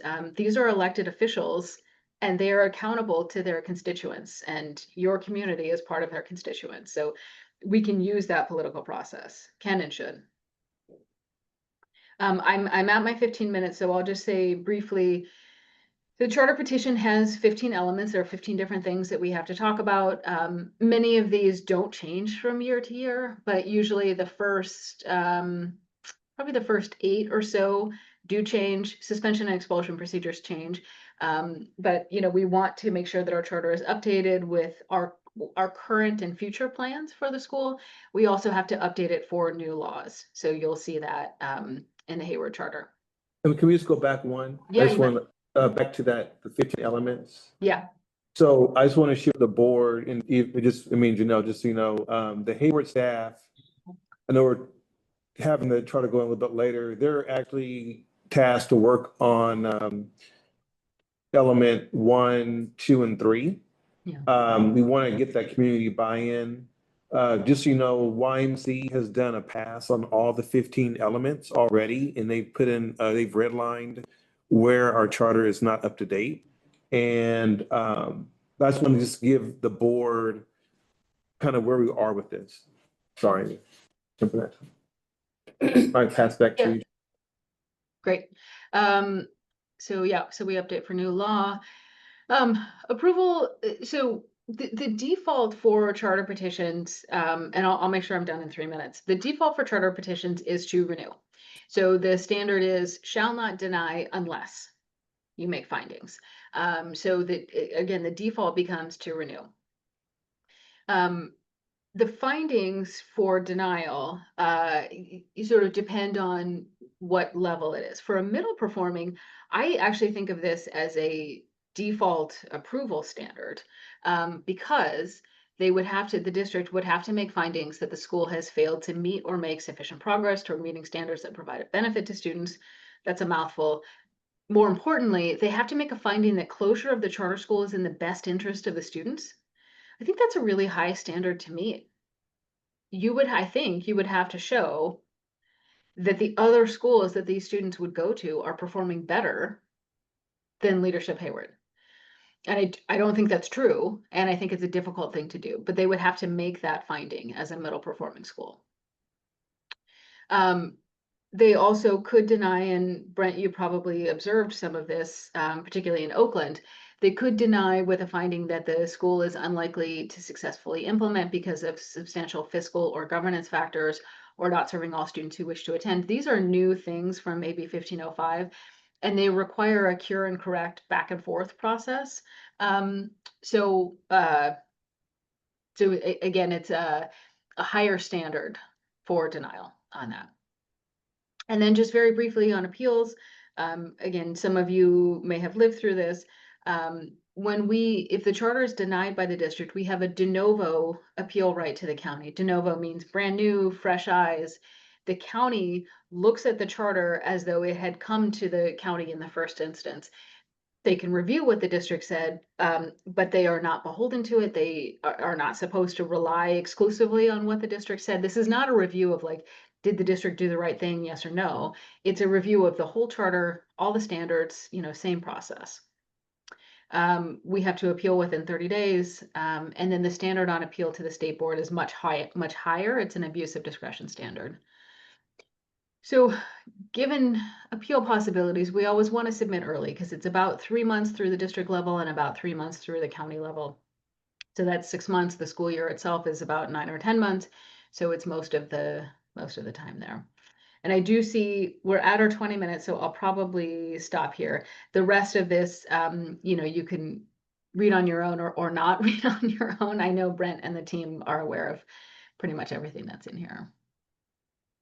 Well, yeah, I just wanted the board to be able to hear from you a little bit, Janelle, and just ask any clarifying questions before we leave. I think the one piece I just want to emphasize with the board is that many times we have to address staff or community or student like complaints. And sometimes there might be a situation where the issue is being dealt with like by the principal, yet there's this undertone where nothing's happening, our kids are unsafe. And if you look back, one of the denial is that if it's not, closing is in the best interest of students.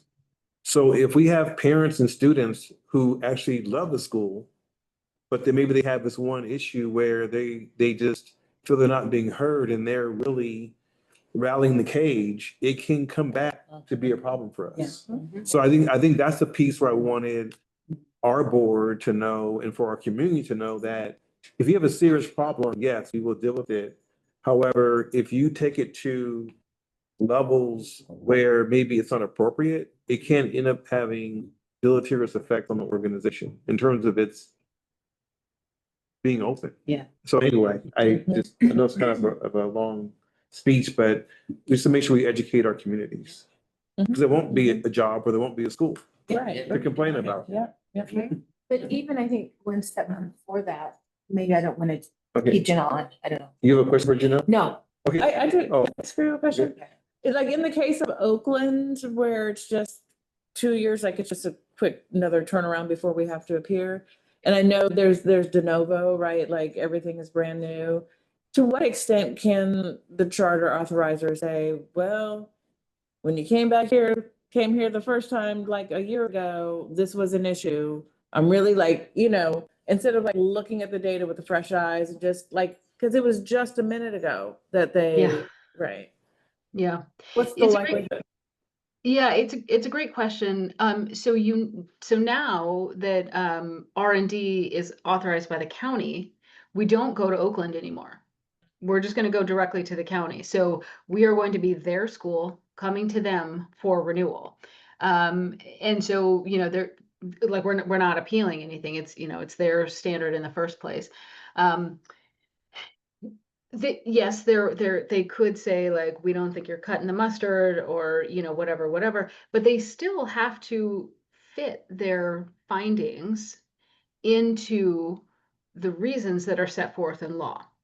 And so they would have to, in the same way that Brent pointed out, they would have to be able to show as a middle performing school, assuming we still are in, let's see, the charter term is up in 28. So we would submit a year Yeah. from now, right? So a year from now, assuming we're still middle performing, which I think is probably a good assumption, they would have to show that closure is in the best interest of students, or they would have to do some cure and correct process with us, that we have some substantial fiscal or governance factors. So they still have to go through those procedures. If they don't go through those procedures, and they deny anyway, we could appeal to the State Board of Education on an abuse of discretion standard and say, this is what the law said, they violated the law, therefore we're asking you, the State Board, to overturn their decision. So there are ramifications. We do not have a great success rate at the State Board under this new standard. It's not because of us, it's not because of the charter schools, it's because of the way that the State Board is approaching these. I mean, they just think that they don't have to overturn anything. So the county could say like, hey, we don't think you're doing it, but they have to have reasons. They have to have reasons that are tied to the law. So I know that Brent and the team are going to be hustling to make sure that it's a really good year at R&D, so that we look strong going into that renewal and then get ourselves a 5-year period and some breathing room. Yeah. Thank you. Thank you. Yeah, of course. Great question. Okay. Thanks, everyone. Enjoy your Saturday. Thanks. Bye. Bye. Sorry. yeah, so the point I wanted to make is that even before it gets to letting the students in the community know that, if they elevate their concerns, that it could be deleterious. I think it's teaching the administration how to communicate Okay. and develop a communication plan. Mhm. And because I coach principals, and that's one of the biggest challenges, is because they think because there's confidentiality, and you just can't talk about personnel issues, they shouldn't communicate anything or at all, as opposed to giving the concerned an audience. Come meet with me. Let me hear your concerns. Well, let me tell you what I'm bound by. And so the parent then walks away not completely satisfied because they don't have answers to why that teacher's no longer in front of their kids that they love, right? But they feel heard and they understand that there was a criteria by which whatever decision was made. And I think that that's a big struggle for new administrators. Either they over communicate and share too much, or they don't say anything for fear of saying the wrong thing. Where giving the audience is something that's really important.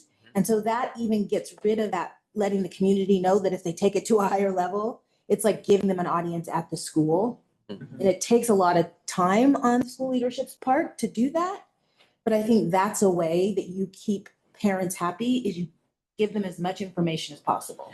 Yeah, for the board, I'm not sure if you've gotten a couple communications from me of Yeah, like, that's, those are so, great, yeah. so we have changed our communication style. Before, we were trying to gather all the facts and then send out something vetted, right, to the families. So now what we're doing is we're doing like a holding statement. So it's like, we had this accident. We don't have all the facts. These are the facts that we have. So we are leaning into, and I want to attribute that also, that's also to Ms. Anderson, who's not here today. She had gone to communication training and saying that in working with communities, give them information early. Just, and then you can always provide them more information later. So we are, as an organization, we are moving in that direction when it comes to like a personnel issue, a safety issue. There may be something that comes up around hate speech or, homophobia or xenophobia, or we're trying to get ahead of that through those holding statements. And then like you're saying, if you have any questions, come talk to me. Right. So we are trying to do that. And it's even sort of along the line of teaching school leaders that as they're overwhelmed with email, is sending an email that just says, I got your email, I'm working on it, I'll get back to you soon. Right? Just those kinds of things in terms of communicating with the community are just so important to acknowledge so that parents feel heard and seen. And maybe it's not completely resolved, but they're like, oh, he or she will get to me. Yeah, and I guess the main part is that there's communication, and I know parents are always complaining about, hey, why is this happening? And how come I didn't get it, like an email or anything? Now, you're saying there is communication. Now, the other problem that I see here is that parents don't look at their email. Right? And students, the same thing. There was on Fridays, there's no free dress at the Richmond LPS. Okay. Unless told so, unless they get an email, they get some kind of confirmation. Yes, you have free dress on Friday. And then Friday comes, kids are like, oh, like free dress. And there was no free dress. Did you look at your email? No. And I believe the same thing with the parents. Parents coming and complain, oh, hey, this happened. What is this happening? Or what's going on? You see your email? No. See your email. I know that, does our student information system have a texting feature now? We're not utilizing If it it? doesn't, it should, because that's the key right there. It's going to communicate with I know kids. it has a robocall function. That's what I was, yeah. The robocall. yeah, the So texting. we can also explore, like if, at this point, we do want to ameliorate or just reduce the amount of feeling of like once in school communicating. Yeah. And I do know, like, I haven't been on my email for the last 30 minutes or the last 3 hours.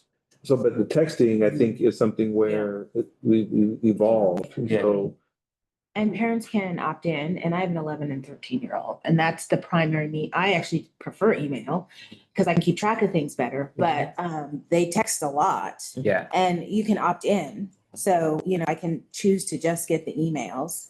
But I think that if people aren't reading their emails, then it's our problem, not theirs. Mhm. We have to figure out how they want to be communicated with, and we have to do that. Thing is, there is a way of communication. The problem is they're not. If you don't have a job where you're always checking your email or you have stuff going on, you wouldn't ever know. Most parents in our community, Richmond area, they're 9 to 5 or 8 to whatever 8 hours. They're working. They're not exactly in administrative fields. So They for can't. them to grab their phone is just to look at Facebook. Mhm. They're not really looking at their emails. Another good thing is that, yes, I do get text and it says, look at your email for further information. If parents don't have email, how are they going to know? All it says on the text, it says, please look at your email for further information on so-and-so, and that's it. Because the text has to be short. Now, how many parents have email? Nowadays, it's most of them, but not all. And some are not used to, oh, let me check my email. and then do we do robocall? Yeah, there is robocall, but it hasn't been used as frequently as. I'm gonna just put a note down around the robocall because at least that leaves a message, right? And then you can We're gonna But break. even that, people don't listen to, No. I'm sorry, they Wow. don't, right? I even have Yeah, I'm sorry. an app that transcribes my voicemail because it's a hassle for me to like log into my voicemail. So I guess I'm just talking from my own experience as a Mhm. parent of a junior high kid and a middle school kid, is that we've got to get on text if we're not. I mean, and you know, actually people who are working in fields that they don't have any grace, don't even sometimes check their cell phone because they can get fired for it, right? But I think that email, even with professionals, is like, oh, it's kind of crazy how to get to like the least, what, you know, every time it changes, it used to be you could call people. Now it's like you email. I think texting, especially with communities who don't have computers at home, Mhm. they don't have laptops. Their phone is the way they communicate, that they don't necessarily have the email app on there, Mhm. and that they communicate with, you know, peers and family members and community members via text. So, I mean, I know that, you know, even teachers I coach, I mean, the schools I work with, they all communicate with parents. And I don't think it's an either or. I think you do all of the above, right? And so whichever works best for various individuals, they at least have Better to options. open. Yeah, yeah. Go back And and assess. We meet with the principal, just so you know, some of the major ideas come out today. And even if we talk before next Wednesday, we have we call it leadership seminar. We meet once a month, between 3 to 5. So next week, we're doing all call for the principals, assistant principals and deans for the first 10 minutes, and then they're gonna rotate. So they're gonna have a half hour with the home office. They're gonna have a half hour together with their counter school. So like when R&D is with us, Hayward and Richmond are gonna be together. Mhm. And we're all gonna rotate. So we'll be able to share some of these. I can talk to them, just do an assessment on their communication protocol. But I know we have 12 minutes, so I just wanna respect the board's time. Yeah, we have how many? Well, 3 or 4? yeah, I think just like major ideas are coming out of people. It's Can I share what I'm thinking in terms of that communication? I think, yes, there was immediate ways, platforms, but I'm also thinking when you meet with the principals and find out how often are they doing it. I mean, I think when we think of other districts, when they do like the tea and cookies or coffee chat hour, but then making it more specific and just saying, it's not, I don't want to meet with the superintendent. I don't even know what to talk about, right? But it's kind of like have some prompts, like, what are your concerns, or some kind of prompt, so that way they're not trying to think of why I should meet, right? And then let's have a discussion to talk about math, curriculum, or whatever it might be. So then they're ready and prepared to go into a meeting. And then if it could be recorded, maybe, and then that way those that can't make it to those meetings can actually listen to it or watch it, and then they can still find a way to provide input. I don't know how that's gonna get collected. Whether it's, but you don't, nobody responds back through that, I guess, but if they want concerns to be answered, like I'm complaining about a PE teacher, then that should be something separate, right? so clarifying question, like, I like the idea. I'm just trying to see if I can get some help here. Yeah. I wanted to know, well, why did you choose LPS for the respective schools? Mhm.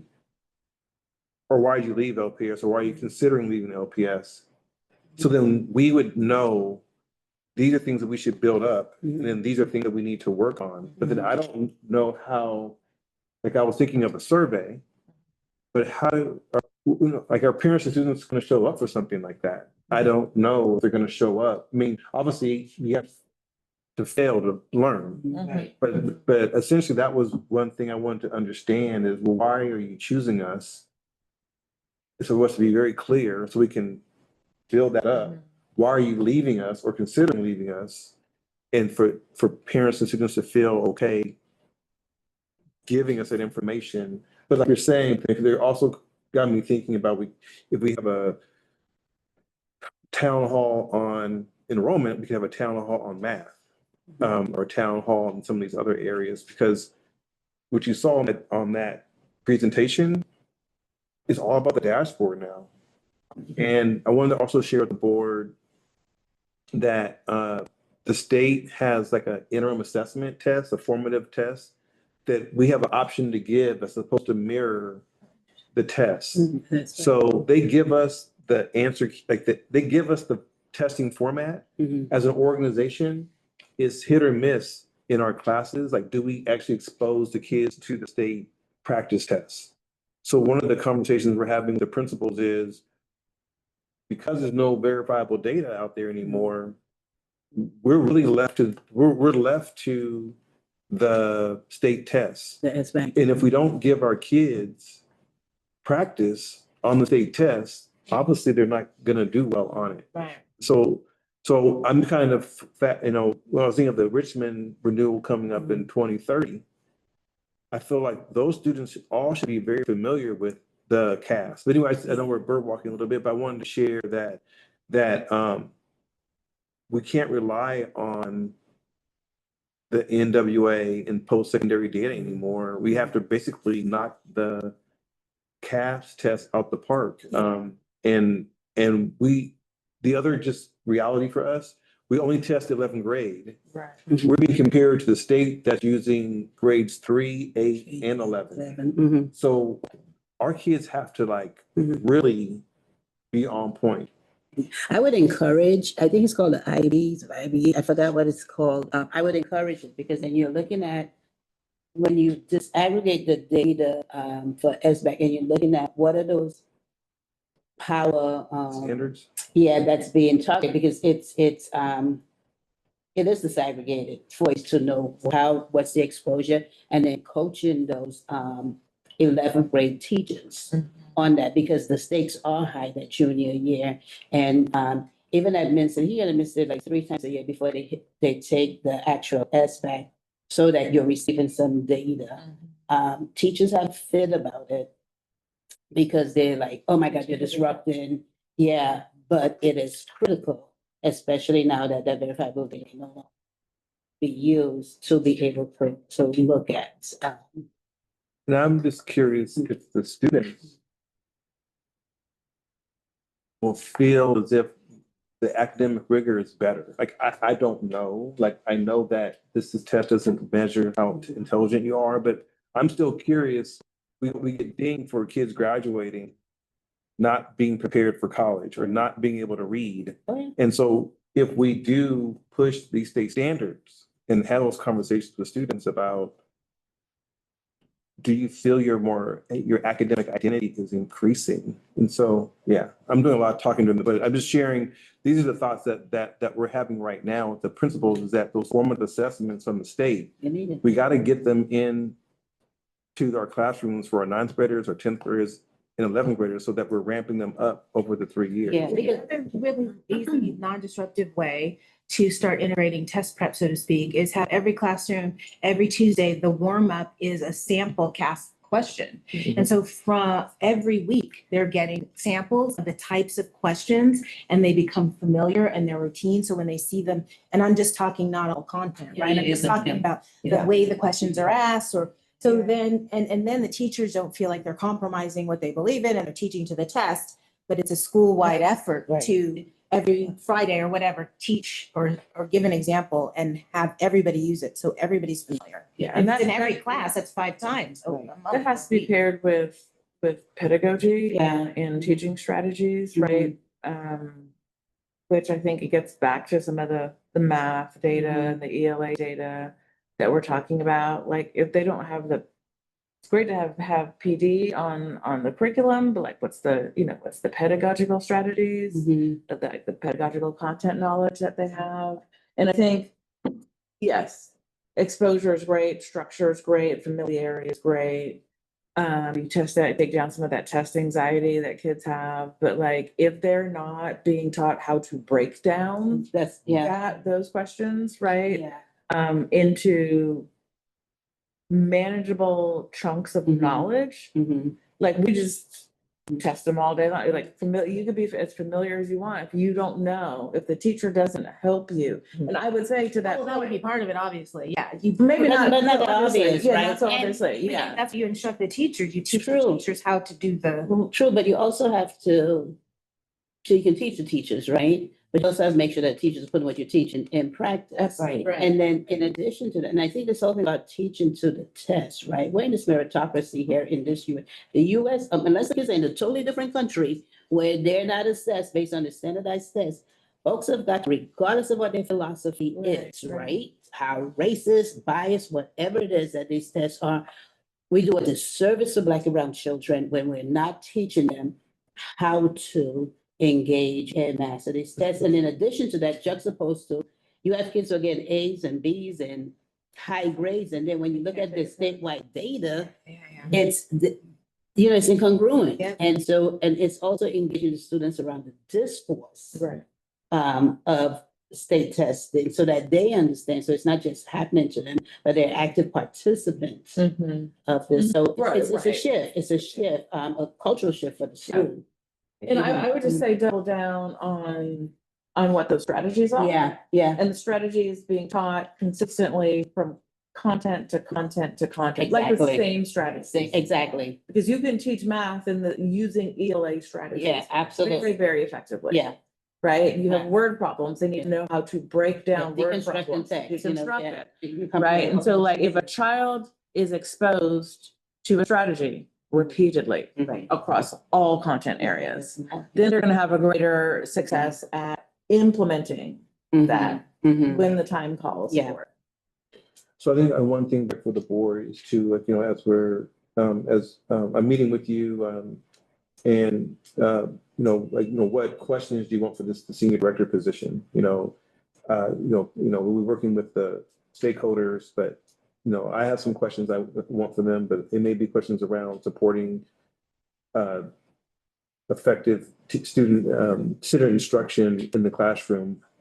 How have we supported districts with that? Because these are pain points, and I would like to, not that they have to come in and be the panacea to everything, but I think it's important, at least for them to understand, this is what you're signing up for. Yeah. And so, I know we're near the end, but just any final words for any of the board members before we transition to the superintendent update? Can I add one more thing, just what you had asked the question, in terms of how do you get information regarding why did they come to the school? Yeah. How do you collect it? I mean, if there's a way to do that questioning to the students as well as the teachers, as well as the parents, beginning every year or every semester, like now you're an 11th grader and you've been at this school for 3 years now. What brings you back to this school? What do you love about it? What do you love about it? What would you like to see changed? Maybe who's your favorite teacher, or what activities, keep you active and engaged? Something like that. Some way to get them think beyond, my friends. We- Right? Yeah, Where they yeah. go. We do, That's number one. we do have a contract with the organization that can do that for us with AI. So that's my best thinking as we're figuring out, like, how do we solve our enrollment issue? Mhm. Even though we're seeing an uptick of 2 of our schools, well, why? Mhm. And then we need to amplify those programs. And then also, why are you considering, what do you want done differently? We need to figure out what that is, and can we move on that now? No, I mean, I think two things can be true at the same time. I think you need to do that for Okay. sure. But again, it's like, to me, it's like, what's the wider net that you're gonna cast around this, right? We're talking to a captive audience, people who are, students who are already there, families who are already there. Let's drill down on the why. But like, you do have some great things going for you program-wise, programmatically, that needs to be broadcast to a wider audience. And like, I do, I'm not a social media person, but I do want to make that push for, like, that's how people consume information. And to add to that, I like that, I mean, whether it's recorded, written wise, or it's recorded, as a video, and say, okay, I'm gonna be on campus, I'm gonna be here at lunchtime, I'm gonna interview you, if you want to say, what's your favorite reason? And then just kind of be candid. Yep. Yep. Why do you, and if they're in a group, of course, they're gonna go, I want to be on this camera. Right. And then they'll share, Right. right? And you have And you can that post it. video that you shared at the end, I think that from Mafi's Yes. media thing. Yeah. Like, that's something that to me feels like it's ready for social media. right? And whatever kind of sign offs that you need from students, Mhm. and their families, but like, that's something that shows, that's not your regular high school. It's not. And it can go up even on the website. Go up on the website, go up on Facebook, Threads, Mhm. Instagram, the chicken, the talk, TikTok, all those things. Yeah. But like, I mean, we can't rely on word of mouth. Right? We can't rely on just like, "Oh, we're doing really good things. This is great." Like, we've gotta get into those spaces. You know, I heard on an NPR story, just for the sake of the retreat, that districts are hiring recruiters. They're hiring people to actually go into homes To and, get families. yes. So right now, you know, we've looked at social media and, you know, we'll have to look at our budget to see what we can do, in terms of how we outsource or insource that. We haven't done it being insourced at the sites. We'll have to see, assess on that Thursday, what is it, our social media platform. You have a media program for the kids at Oakland? They do visual art, visual. It's like a bit- Digital media. Digital media. Yeah. They produce it? Yeah, something that's Can they produced produce? by the children, for the children. Okay. It could even like go to the other school sites. Like my daughter just enrolled in a fancy private school. And we had to choose which one and I wasn't sure. And I feel so great about Menlo School and it's because of the videos that they put out about the retreat she was on and the senior class doing this. I'm like, oh my God, this is a great place, right? Yeah. And she hasn't even really started academics yet, right? And already I'm like, yay, made the right choice because of what I'm seeing on Facebook. Yeah. Ooh, can I add to that? No, it's like all these ideas. Yeah. You know, like at a high school, if you put that even on as a student government kind of idea, like the leader, and just say, hey, one of these commissioners, that can be their project with school spirit, right? And so if they're the spirit commissioner is now responsible for collecting interviews and posting it. Because now you're like I say, students are doing it, it's promoting their own school. And then we get to see it as well. But Absolutely, put it yeah. back on the students. Yeah, because then you see what students are doing at their Yeah, schools. and they know that each other's. Yeah. They know their own peers. Well, I just want to say thank you. I know, I know that the work we have ahead of us is all in the benefit of making the school experience for students special. And so I just know that, you know, I just want to appreciate all of you on a Saturday coming in. I appreciate us getting to know each other. Also, the retreat was just for us to like see that we're a team. And that we're going to also move in a way where we're strategic and we're getting input from all board members. So I just want to thank you all. And then for the superintendent updates, a couple of things. We have back to school night on the 4th. So I'll get those start times out to you, you know, to go visit. I know that generally speaking, LPS Hayward and LPS Richmond have a really big showing. Oakland, they're going to be working hard to bring in the group. And part of this meeting on Monday the 4th might be a time we can meet with parents before the back to school night to give them kind of a state of the situation with the enrollment. Also want to thank Shantip. She secured the HBCU tour for this year. And so those are some of the schools they'll be going to. And so just want to say thank you, Shantip, for that work. Where she wears a lot of hats. The next slide. You may have seen the email. So I think there's some pretty like famous people are going to be there. I mean, in the education world, Linda Dollar-Ham is going to be there. Pedro Noguero, I think, is going to be there. Very lead. And like Adam Clark, who's a superintendent, and I think the chancellor for Chabot is going to be there. I think some of you may go, but it's just in Berkeley. But they're going to have an opening session on supporting African-American learners. So I think for us to kind of go deeper into the conversation we had today, and then, you know, just how do we have in our organization had some turnover of our African-American staff. And like now, like, I think how do we not only recruit African-American staff, but then how do we keep them is something that I'm really interested in. And so I don't know if it's full or not. I'm gonna go to, they're gonna have a retreat on Saturday. No, Friday, they're gonna have a retreat. I'm a member with them.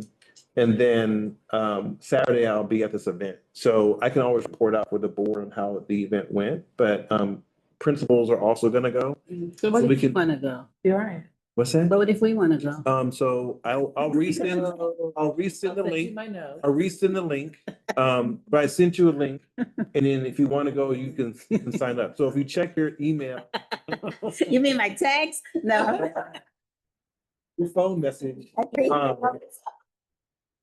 So, yeah, so it'll be, I just, for us, it's just like a low cost event. We don't have to fly there. You don't have to stay in a hotel. But I definitely will resend the link. Yeah. And then we would be able to all like just hear and then maybe think about where our areas of strength are and our opportunity growth areas for LPS based on these like big time people. Yeah. You know, they've done the research. Mhm.